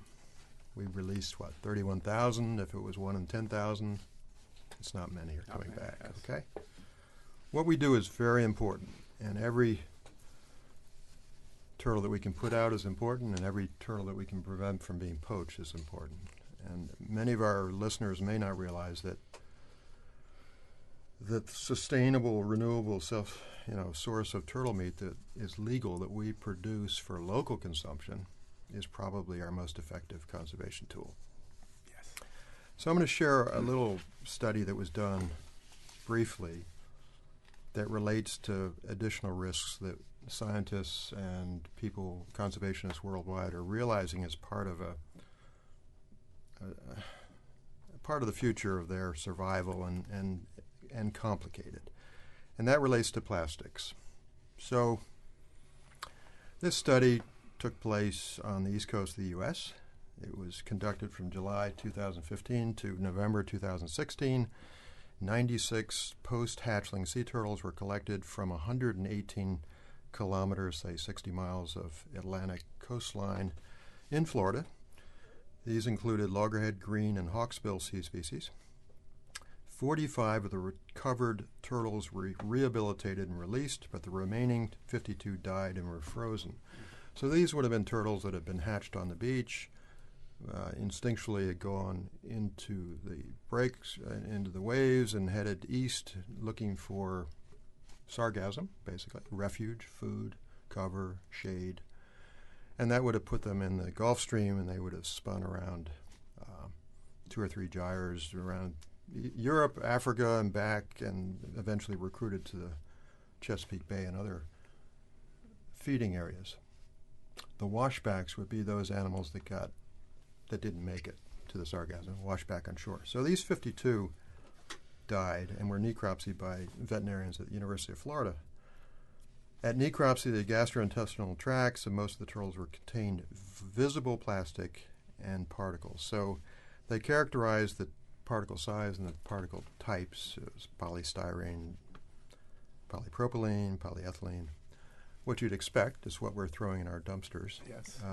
But it had all micronized. And so what struck me is that animals these small and so young could already have ingested and have health issues from plastic. So that's another part of the equation that might not have been there 50 years ago. But so CTCEC, Cayman Turtle Conservation and Education Center, comes into this study and will be part of a further publication by comparing causes of death in comparably aged hatchlings at the Cayman Turtle Center, where we tested the water and shown that there are no microplastics that are involved. And we'll look at the pathology and show that actually these plastics are part of a plasticosis process, a disease-causing agent. I'm not saying that to darken anyone's day, but it is another level of challenge that we all face in terms of turtle conservation and all marine mammals that are inadvertently ingesting this plastic. Yeah. So, all right, the good news and what I'd like to maybe encourage young students and kids to start thinking about is that there are solutions.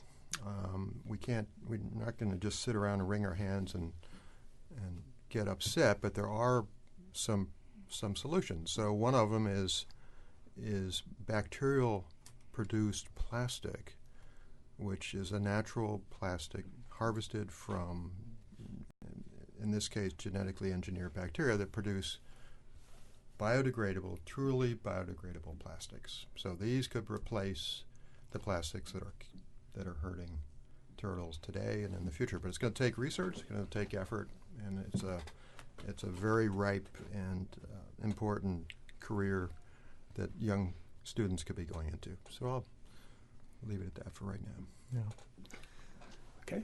Thank you. So with those challenges, what it means is that increasingly the population of turtles is under threat, not only from poaching, but all of these other threats that are newly emerging threats. Their terminology uses anthropogenic. They're because of mankind and what we are doing in our behaviors in recent years has added to the risks that turtles face when they go out in the wild. And so that's why we are very keen to preserve every last one. And that's why, to come back to this Crime Stoppers initiative that we're taking, we are very keen to see that poaching stops. Really, in the Cayman Islands, there's no need for poaching because anybody that's that eager to get turtle to eat can get it legally. And the good news is that it's apparently not a large percentage of people that are engaged in this. In a study that was done as part of the Darwin Initiative study that the DOE and University of Exeter and University of Barcelona teamed up to do, together with us as well. Dr. Mustin's name, you'll see him as one of the authors of a paper on it, the one on the genetics.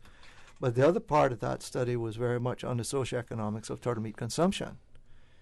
And that found that the percentage of households in the Cayman Islands that during that study had been engaged in purchasing illegal turtle meat were estimated around 2%.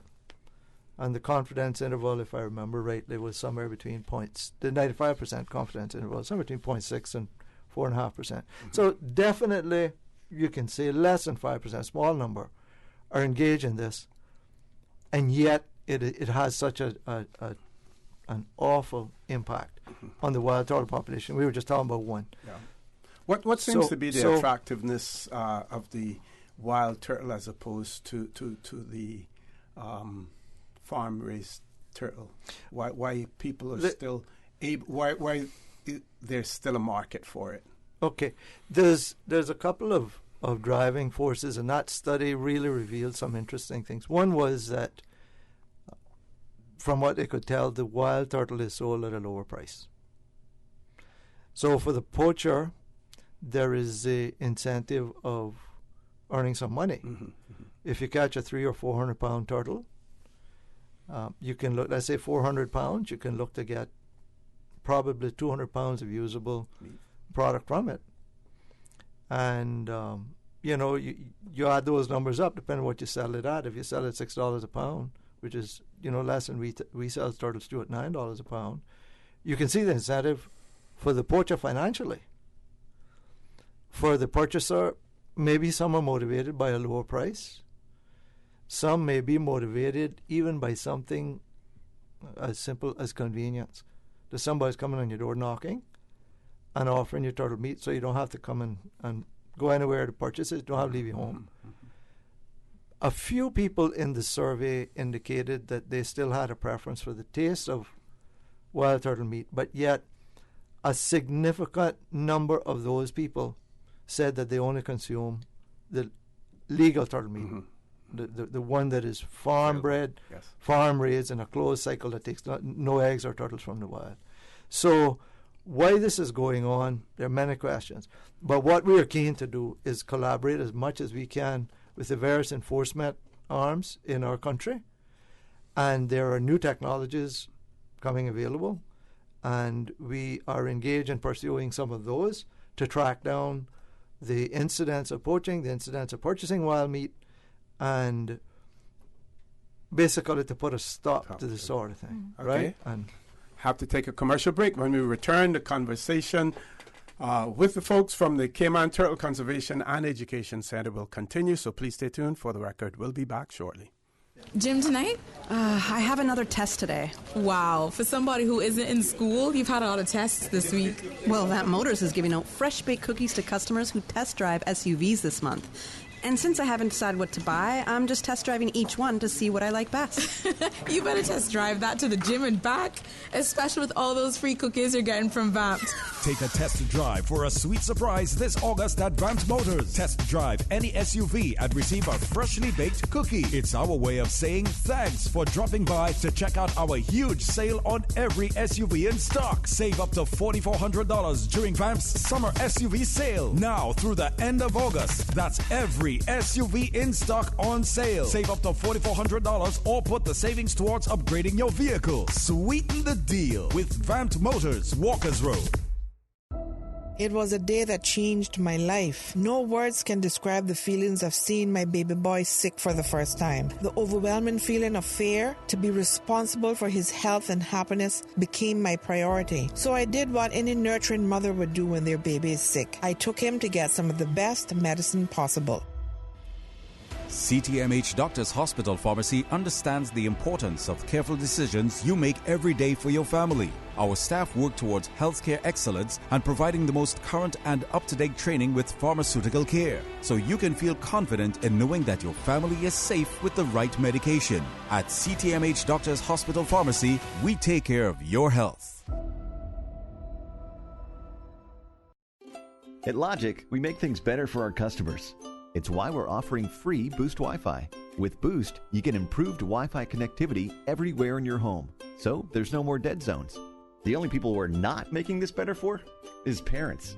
Because now with seamless Wi-Fi in every room in your home, go to your room isn't really the punishment it used to be.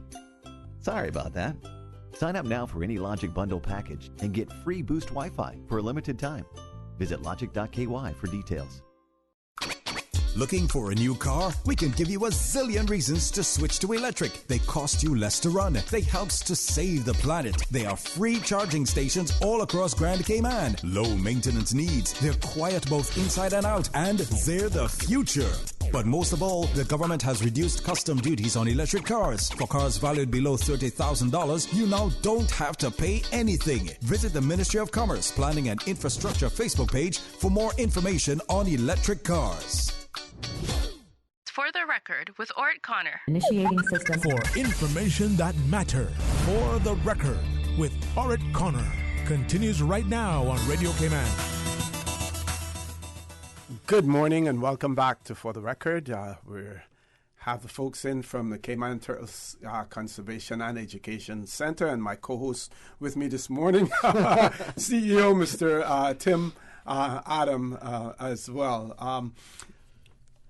Is it a final message, something that we want to say to those persons to discourage them from purchasing poached turtle meat, especially in particular coming from the wild right. as well? Right.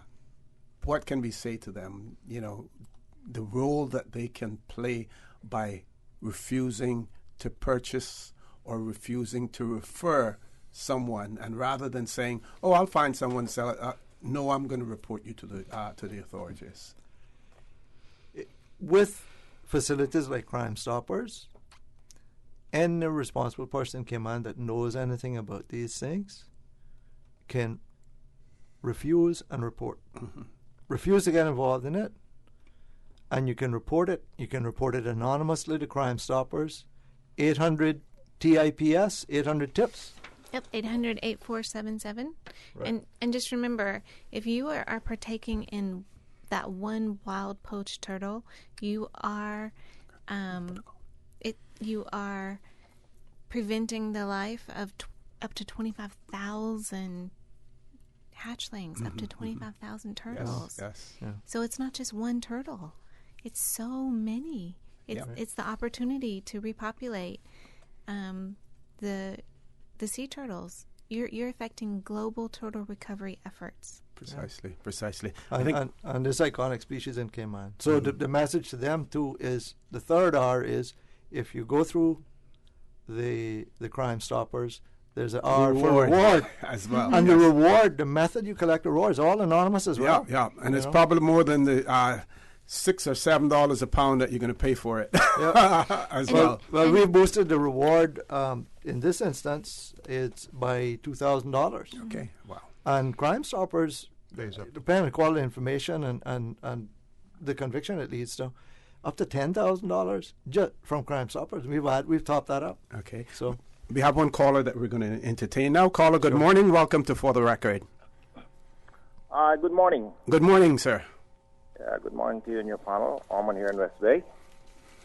First of all, a quick question for, let's say, Mr. Adams.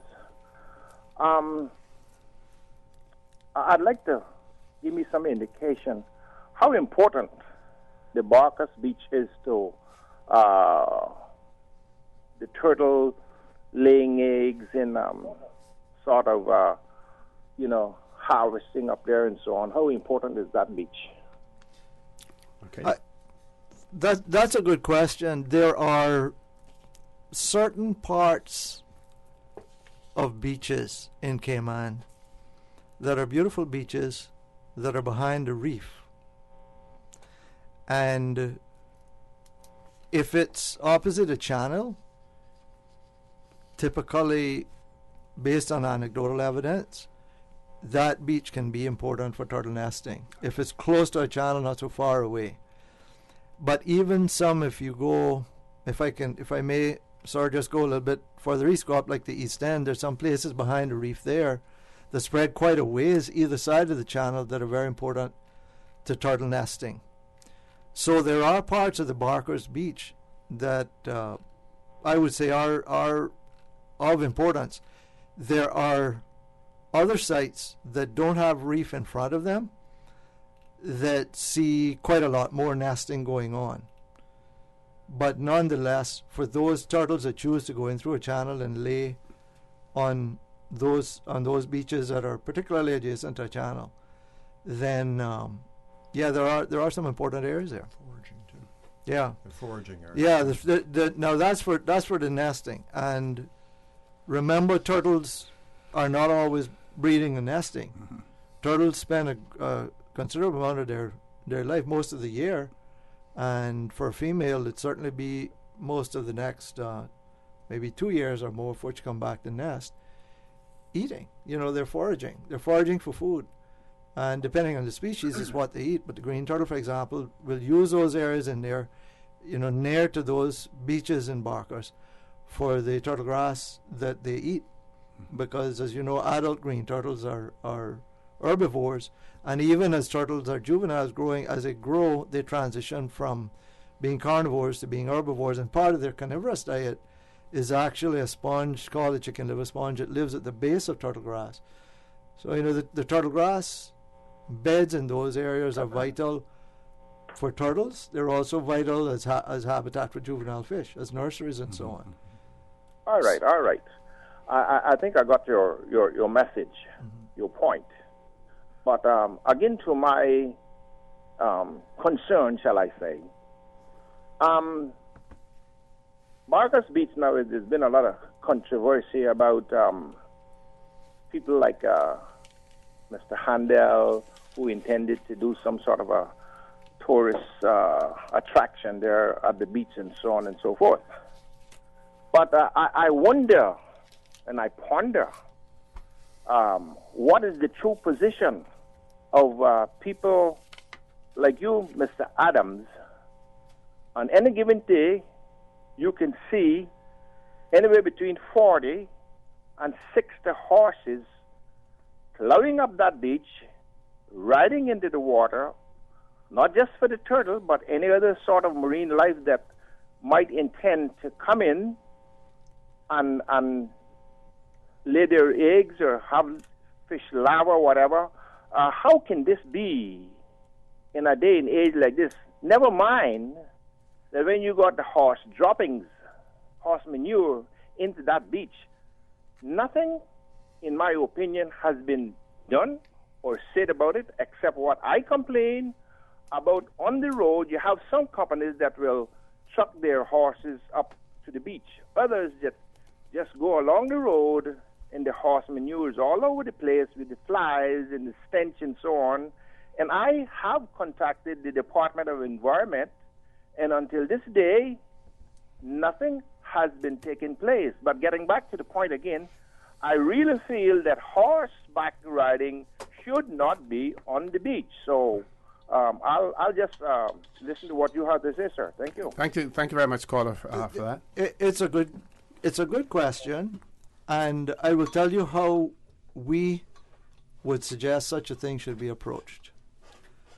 Policy making should be evidence-based. Mm-hmm. So in a question such as the caller is asking, there needs to be the collection of evidence. That's what science is all about. Science, the root word of science is knowledge. Mm-hmm.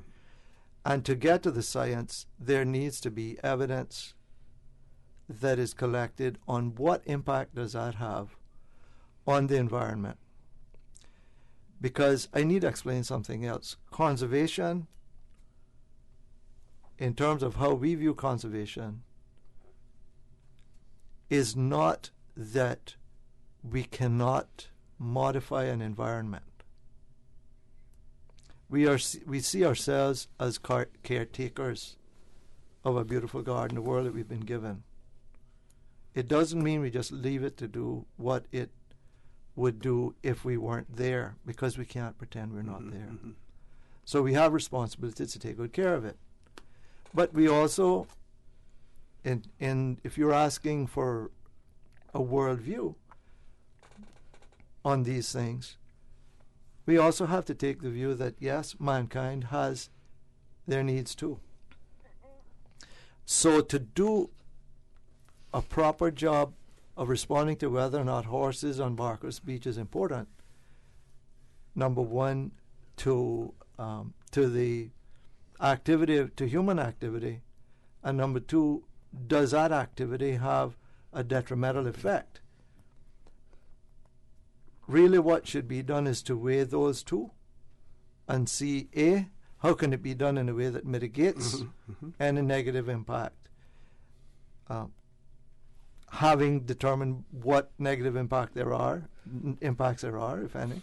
And number two, what is a balance between what is being done, what could be done to mitigate, and the environment, so we don't destroy turtle nests. Exactly. But we know, for example, that heavy vehicles on beaches can cause some problems to some turtle nests, right? But I am not familiar with studies about horse riding on a beach as being in the same category of danger to the environment. I don't know if Dr. Mustin has any knowledge of any evidence like that. So I don't, but it's a good question. Yeah, it could be researched and looked at. Yeah, and he also mentioned some biological factors as well. Is the issue, what about the issue of the manure and all the biological factors of that? These are good questions that deserve some research. Precisely. Yeah.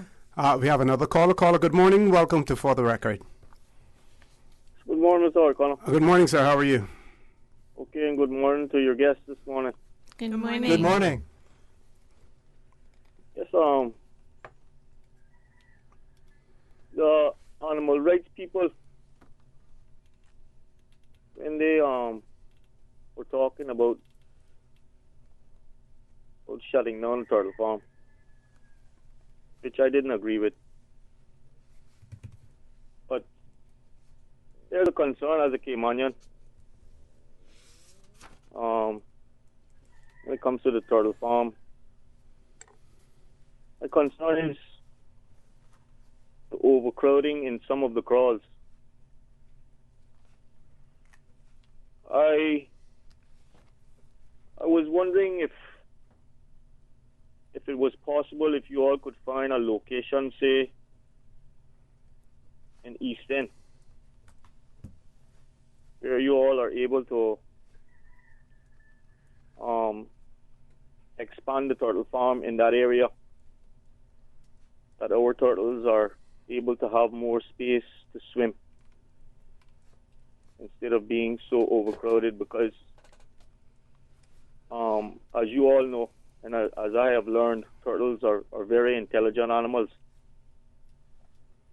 And I have another question. It's mating season now, and I work on the beach just right behind Silver Sands restaurant. And it's been like twice a week now since mating season that turtles have come there and laid eggs. And I've called the people every time I've seen that a turtle has been there. Mm-hmm. And the lady that came there, one time she said to me that it was the same turtle that came there before.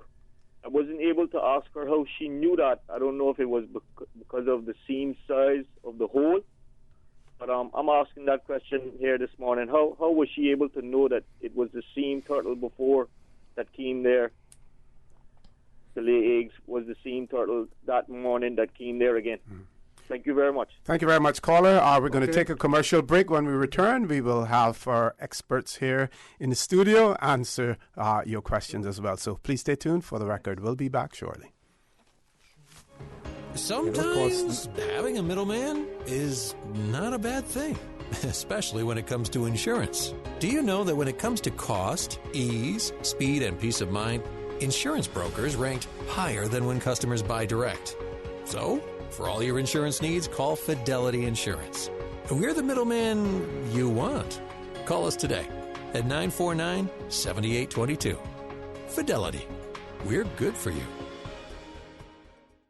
At Seaboard Marine, customers often ask us questions about their shipments. I have various items coming from different suppliers that I need to ship to Cayman. Do you offer consolidation? Yes. Seaboard Marine offers consolidation for full and less than container loads. We can hold your packages at our Miami warehouse until everything arrives and ship it all in one go. And we have the best rates to Grand Cayman. Visit seaboardmarine.com for more information. Shipping shore to shore. Have you ever felt that there is something bigger out there for you? Something more positive, something more powerful, something all good, something bigger than yourself? Do you want to give back to this community, your community? Together, Rotary Central, Rotary Sunrise, and the Rotary Club of Grand Cayman are hosting a membership meet and greet social Thursday, August 15th at Pepper's Restaurant, 5 to 7 p.m. Come along. Bring a friend. Find out what Rotary is all about, what Rotary is doing in your community. So, see you there, Thursday, August 15th at Pepper's Restaurant, 5 to 7 p.m. We're looking forward to meeting you. Rotary, connecting the world. Hi, my name is Khadija Bodden, contestant number 6, representing the beautiful district of Bodden Town. I'm 23 years old with a bachelor's in biochemistry, a master's in regenerative medicine, and a love for the environment. I enjoy advocacy and spreading awareness, so I am so pleased to be working with our official platform, the Alex Panton Foundation. I travel whenever I get the opportunity, and Portugal is my favorite place that I've visited so far. I enjoy working out for a good de-stress, and my favorite yoga pose is the headstand. I also love having my picture taken. Thank you to Personnel 2000 Recruitment for their generous sponsorship. I can't wait to see you all on August 17th at the Ritz for the 2019 Miss Cayman Islands Universe pageant. For the record, with Orrett Connor. Initiating system. For information that matters. For the record, with Orrett Connor. Continues right now on Radio Cayman. Good morning and welcome back to For the Record. We're talking with personnel from Cayman Turtle Conservation and Education Center. They're all experts in their field. We have had questions, very interesting, important questions asked by one of our callers. I'm not an expert. The only expertise that I have in terms of turtle is cooking and eating, and that's the legally obtained one from the turtle farm. Thank you. As well. Only so the legal one. That's my level of expertise. So we'll hand it over to the experts here. Thanks. Yes, sir. I will ask our education programs officer, Ms. Shona McGill, can answer about the last question. Then we'll come back to the first question regarding the turtle tanks. Sure. So, Shona, you can answer that. I believe, quite well because she's very familiar with those matters of turtles on beaches and so on. Go right ahead, Ms. Shanna. So, in regards to how the Department of Environment might have recognized it was the same female turtle, if they didn't see the turtle on both incidents, it most likely could have just been timing between seeing the sea turtle, because during a season, a female will lay multiple clutches, usually 3 to 5, and a clutch is just a collective term for eggs. Okay. So she might lay 3 to 5 terms in the season, and usually she takes a break of 10 days or a week between them. So they could have used that. Potentially, she could have had her own shell pattern. So just like humans, we all look different and have our ways of how we tell different people, even twins. Sometimes you can tell them apart. She might have had a distinct pattern on her shell. She could have had a flipper tag, too, that the DOE installed. So if they saw her, then they might have used that. Potentially, she could have also had a pit tag in her. So our head-started turtles, which are the ones we raise in captivity till about 2 years old and release, are all released with a microchip in them. So it's about the size of a grain of rice, and we embed it in the shoulder. It doesn't always stay in the shoulder, but that's where we embed it. So if the DOE used a pit tag reader too, they could have used that and read and ID'd the female. Okay. Excellent. So that would have been. So what I wanted to talk about, to get back to the first question, was, if I could phrase it and paraphrase what the gentleman caller was talking about, was concern about the welfare of the turtles and concern about overcrowding because of claims made in the past by animal welfare activists. And remember what I was saying when talking about Barker's speech. Policy making must be evidence-based. Yes. Let's get to the evidence before we go into making assumptions of any of these things, overcrowding or horses on beaches or any of these things being a problem. Let's say a big problem. Let's get to the evidence. And for evidence, our Chief Research and Conservation Officer is a gentleman who deals with that all the time in making decisions, in research projects, in the papers that get published in scientific journals. Dr. Walter Mustin can speak to that matter. Oh, sure. Well, some of the variables we track closely are flow-through rates of water through our tank systems and stocking rates and sizes of turtles and biomass.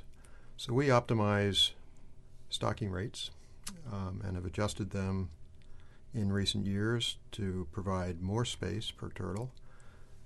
The other imperative that is part of our operation is being able to release excess turtles. So when your carrying capacity, you could say, is reached or optimized, the historic approach has been to release surplus, and we're always shooting for and planning for and hoping for surplus eggs, surplus hatch rates, surplus hatchlings, surplus yearlings. I mean, that's why you're seeing turtles out there, is we've been releasing turtles for 30 years. So that's our obvious and easiest and most logical approach. So last year we released some 1,200 eggs or hatchlings or head-started turtles. We anticipate a similar release this year. In terms of going to East End,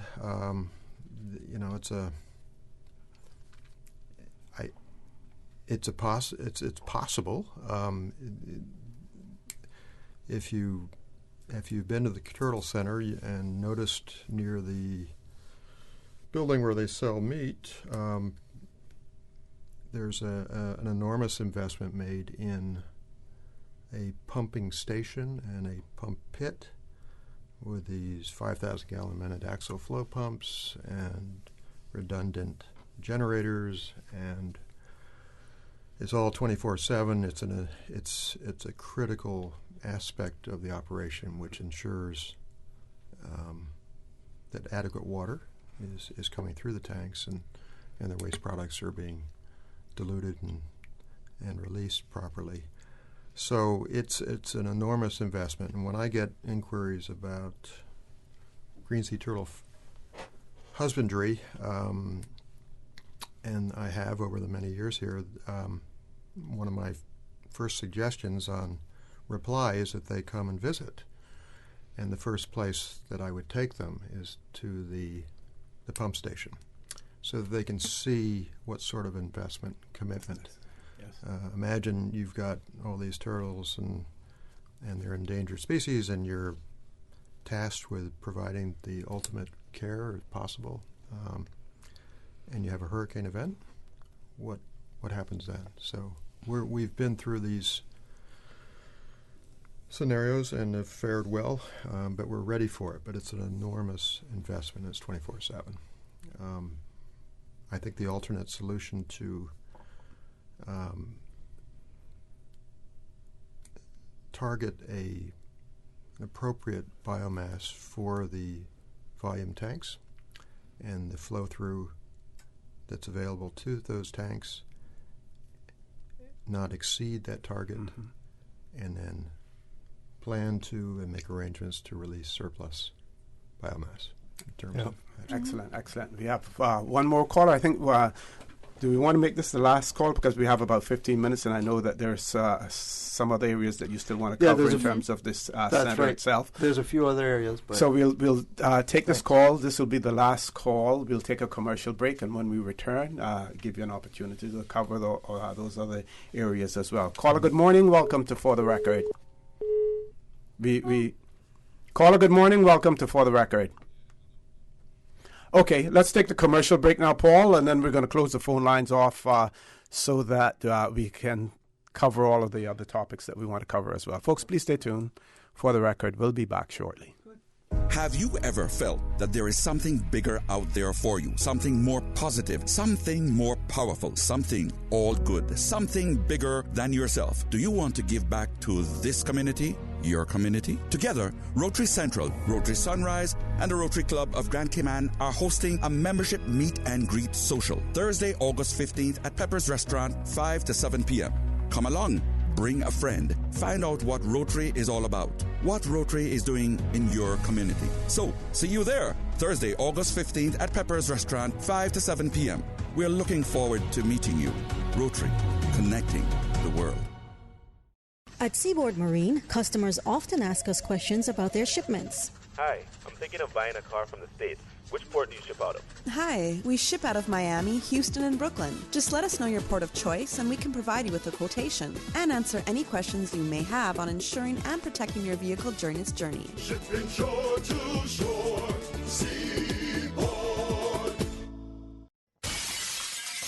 Sometimes things just don't go as planned. That's why you need Contractors All-Risk Insurance from Fidelity Insurance Brokers. Ensure you're covered in the event of property damage and third-party injury or damage claims during your construction projects. And with Fidelity Insurance Brokers, you can be sure you are getting competitive pricing and superior customer service. Call us today for a free quote. Fidelity, we're good for you.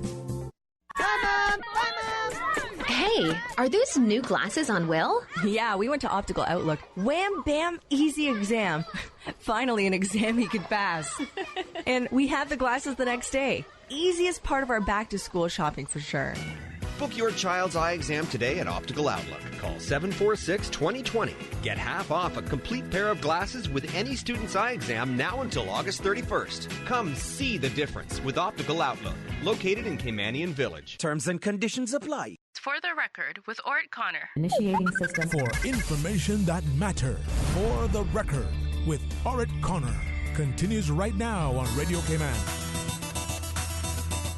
Good morning and welcome back to For the Record. We have about 15 minutes left in the show. We're talking about the activities of the Cayman Turtle Conservation and Education Center. We have closed off the phone lines because we want to hear more about the activities of the center as well. Mr. Tim. Sure, thanks very much. And just to wrap up those last two discussions very quickly, I'd like to take an opportunity to reemphasize that if anybody sees a turtle nest, whether it's nesting or they see the evidence of it later on, the tracks later on, they can call the turtle reporting hotline, which is 938-NEST, N-E-S-T. That's the easiest way to remember it. You don't have to remember the last few numbers. And that's the Department of Environment has a turtle reporting hotline. And I strongly encourage people to do that. If they see evidence of poaching, call Crime Stoppers, 800-TIPS, and get that into law enforcement. The DOE hotline can work for that, but they're encouraging that we use either call the police on 911 right away. If you don't mind calling 911, call 911 and get them on the ball. Okay. And let people know what's going on. And then just to wrap up on Dr. Mustin, we were talking about the tanks and so on, and the stocking densities and the flow through rates that we have down there. We are pumping on average somewhere around 3,500 gallons a minute of water to make sure the turtles we have are well cared for. And also his team, of course, monitor the health and welfare of the turtles. We have 2 veterinarians looking out for them, and it's on those bases that we can make the decisions about things like the proper stocking rates and maintaining those within the right parameters. Okay. You ever considered partnering with Department of Environment, and maybe if a credible tip comes in terms of turtle sighting or nesting, you throw in a few pounds of farm turtle meat to the caller? That's a very interesting question, and it like I say, at this point we haven't done rewards for turtle nesting, but it's very interesting. Thought. Yes. It's a very interesting thought. I know the DOE has a team of very dedicated volunteers that get up early in the morning, walk beaches, in order that we can have accurate counts of each species, because you can generally tell the nest based on the track the turtle has left. You can tell which species has laid at that time. And that's very important to know for species management. But coming back to your question, I'd like to invite Ms. Howell to talk a little bit about, just very quickly, about the great importance, something that's very much overlooked, about our sales of turtle meat, and needs to be well understood as to why we do it. Yes. So the sale of the turtle meat is to prevent poaching, and it's very important that we make it understood that it is not something that we do to make money. It's actually something that we lose money on, and it's subsidized, and it's something that we do that's mandated for us to do. And Mr. Tim can talk a little bit more about that. He knows all about that. But it's a myth. It's a myth that we deal with, where people it's been misunderstood that they think we make a lot of money off the sale of our turtle meat, but we actually do not. But we sell the turtle meat to keep the poaching under control, and so that it doesn't happen. And that's really the only reason that we're selling the turtle meat. What's the local demand like on a weekly basis? Is it always oversubscribed? No, that's one of the beauties of doing proper husbandry, like Dr. Mustin has done, is to make sure that we always have a supply chain, if you like, from egg to hatchling to yearling to all the way up to about 5 years old, when they reach a size of around about 100 pounds, when is about the right time then for a harvest, right, of the turtle. And by keeping the price, we've found a point at which the prices are right for the numbers of turtles that we have to keep. And having the turtles to keep in order to be able to produce sufficient meat to keep up a demand. So I think it'd be very rare that you find that you go there and we cannot supply the turtle meat that people want. And particularly we find that restaurants, for example, will let us know, or will have a standing order, so that we're not running out. We produce enough to keep up with demand. And certainly we don't want to simulate more demand. You don't find us advertising it. this is a product that really is sustaining local culinary traditions that we know are very strong. Yes. A big part of that socioeconomic study showed just how strong it is. It showed just how important it is. And it showed basically that if we cut off the supply of the farmed turtle meat product, you've got a supply of maybe a few months of turtles in the wild, and then they're wiped out. So one of the things we're doing in order to ensure that this is having a very positive effect is that we are transitioning to a new method of our bags will have a seal on them, and that seal is being, again, fine-tuned to be tamper evident, and it's sealed with a kind of a tape, a special tape, and once that is entirely in place, as a matter of fact, it is starting now. If somebody buys meat from us, that tape is on there already. Do not remove that meat from that bag until you're ready to cook it. Mm-hmm. Because if it is found where that bag has been tampered with, or if you found with a bag without that seal, you could find yourself having to answer a lot of tough questions about where you got that turtle. And, you know, we have to stop poaching, and we are doing all that we can in the many ways that we can to keep it down. But if I may, I'd like to hand off to Shona, because we've got some exciting news about another one of our breeding programs at Cayman Turtle Center that's a lot of fun. Okay, Ms. Shona. So at Cayman Turtle Center, the turtles sort of get all the glory, and rightfully so. I mean, they're in our name. But we have breed and release programs for 2 separate species as well. So we have the 2 species of Cayman parrot, the Grand Cayman rose-throated Amazon, and then the Cayman brack version as well. But we also have white crown pigeons. Now, most people know those as ball plates here. White crown pigeons isn't too common, but we have a breed and release program for them too. So if you've come to our aviary and fed the birds, you might have fed one of them. And after Hurricane Ivan, their numbers sort of dwindled. They were in quite a lot of trouble. But they're pretty important. So they eat fruits and they eat seeds. And they're a keystone species. So they're pretty important to the environment. Without them, things go haywire. So they help spread seeds of local species of plants. So they're pretty important. And so we breed and release them at Cayman Turtle Center. And we actually have a release going on Tuesday, August 13th. At 9:30 a.m., where we'll be releasing some of our stock into the wild. And that's all thanks to our terrestrial team and also our veterinarians taking care of them. And we would like to invite the public to attend as well, if you're interested.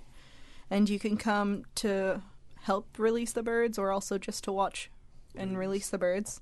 So if you would like to participate, please email info@turtle.ky. if you would like to help us release some white crown pigeons or ball plates into the wild. And once again, that's info@turtle.ky. And the release is going to take place on the Botanic Park Road off of the Frank Sound Road. Okay. Now, the ball plate at one, in my younger years, it was a species that was hunted. Yes. Does that still obtain today as well? Hunted, less so, but they were a game bird in Cayman until 2018, when the National Conservation Law came into effect and made them a protected species. Okay, great, excellent. Yeah. Back to you, Mr. Tim. You're my co-host. Yeah, so, you know, what Renee was alluding to as well is our responsibilities within this community. And she touched on one of our responsibilities is the production and sale of turtle meat to preserve turtles in the wild. And another element of that, it preserves culinary traditions of our people. And, you know, it's important that we constantly think about the balance of each of these things. How are they impacting the population? How are they impacting, you know, our people? And what can we do to optimize the outcomes for our environment as well as for our own population of our fellow residents and you know, Caymanians and other residents of the Cayman Islands, as well as for the visitors that come here to enjoy it. And the value of turtles in the wild, I mentioned the ecotourism value. But turtles also have a huge value in maintaining healthy reef systems, for example. And green turtles, together with parrotfish, together with some of the surgeonfish family, together with what we call sea eggs, the sea urchins, those are some of the most important creatures for controlling algae populations on the reefs. Because a reef is a living organism, or a complex system of organisms all living together. But the thing that builds reefs is coral, because it's the skeleton of the coral that ends up building the substrate of the reef. The core that holds it, holds everything together, everything grows on. And in order for for a reef to be healthy, it has to be recruiting new coral polyps. In some cases, the new coral polyps grow where there are already other coral polyps, and that piece of coral will expand. But in some cases, the coral polyps also need to recruit onto the reef substrate. In other words, onto the hard structure of the reef. If you've got algae covering it so thick, polyps can't recruit. And that's green turtles are one of the animals that will scrape the algae off of the reef, as well as those other fish I mentioned. Very important roles. But other species of turtles have their vital importance as well. I'll give you an example: the hawksbill. When a hawksbill becomes an adult, it goes beyond being a carnivore. It's what's called a spongivore, and pretty much the only thing they'll eat are sponges. Wow. And sponges are important to the reef. You need them. They do very important functions and services to the reef. But if you get an overabundance of sponge that grows over the substrate, coral polyps can't recruit. And like I say, sponges, it is corals that build reefs. Sponges don't build a reef structure, the things that hold it all together. So you need a good healthy population of hawksbills, because some creature needs to be there creating the balance of sponges. And I'll tell you something, just a quick factoid. There's a type of sponge, one, it's kind of three sort of roughly main sort of overall types of sponges. And one of them, their exoskeleton is made up of basically glass, fiberglass, little shards of glass that make up its structure. And the hawksbill is one of the few creatures that can actually eat that, digest it, and it doesn't harm the animal. Wow. Right? Wow. And so you need them to keep those under control as well as the other sponges. This is an amazing world that we have been given, and we are in a wonderful corner of that world. And the more we see ourselves as the husbandry of it, the taking care of it, the balancing of the needs of the various elements of that environment with the people who inhabit this wonderful part of the world that we call the Cayman Islands, the better off we'll all be. And the more knowledge we can have to base our decisions on evidence, on facts, the better we will be. And that's where our education programs come in. The research that Dr. Mustin had mentioned comes in. Dr. Mustin had to leave because he's doing his civic duty on the jury duty. Yes. And we thank him for the time and the knowledge and insight and wisdom that he was able to share with us this morning too. And I want to say thanks to our team. Certainly, yes. Of Ms. Renee Howell and Ms. Shona McGill. Thank you very much to and thank you for Mr. all the work Connor. that you do, but you can't do it without the assistance and the cooperation of the public as well. That's right. We need them to do their part. It's so That's right. extremely important. Thank you very much. Well. Yeah. Thank you very much. Cool. Folks, I want to thank you for allowing Radio Cayman and by extension For the Record into your homes, into your vehicles as you traverse the busy roads of the Cayman Islands into your places of work, whether it be an office cubicle or if you're working in the outdoors. I also want to remind you that we are our brothers and our sisters' keepers. There is always someone out there who's less fortunate than we are, and I ask you to extend a helping hand to them. If you can't do that, then I suggest you donate to a worthy charity, because we always want to consider those who need, not necessarily those who want or even those who crave. I say to you, have a great day. Continue to support your radio station, Radio Cayman. Join Sterling Dwayne Banks at 12:15 for Talk Today. On Wednesday, we hope to have Dr. Steve MacPhail and Miss Teresa Pitcairn and the Honourable Mayor Lawrence, if she's on the island as well. We hope to have them in on Wednesday. And as usual, we ask the good Lord to bless these three beautiful, wonderful Cayman Islands. For the Record is brought to you by Vamped Motors, the only authorized Ford and Toyota dealership serving the Cayman Islands. K-Man Pharmacy Group, with a location in West Bay and professional pharmacy at CTMH Doctors Hospital. The K-Man Pharmacy Group has a location for you just around the corner. Seaboard Marine, with over 35 shipping ports, find your shipping solution by calling 949-4977 or visit seaboardmarine.com for competitive rates. Rotary Central, for more than 110 years, Rotary members have used their passion, energy, and intelligence to take action on sustainable projects. Fidelity Bank, for all your banking needs, visit fidelitygroup.com. Fidelity, we're good for you. And Roper's Janitorial, complete janitorial service for commercial, industrial, and residential. They get the job done right every time.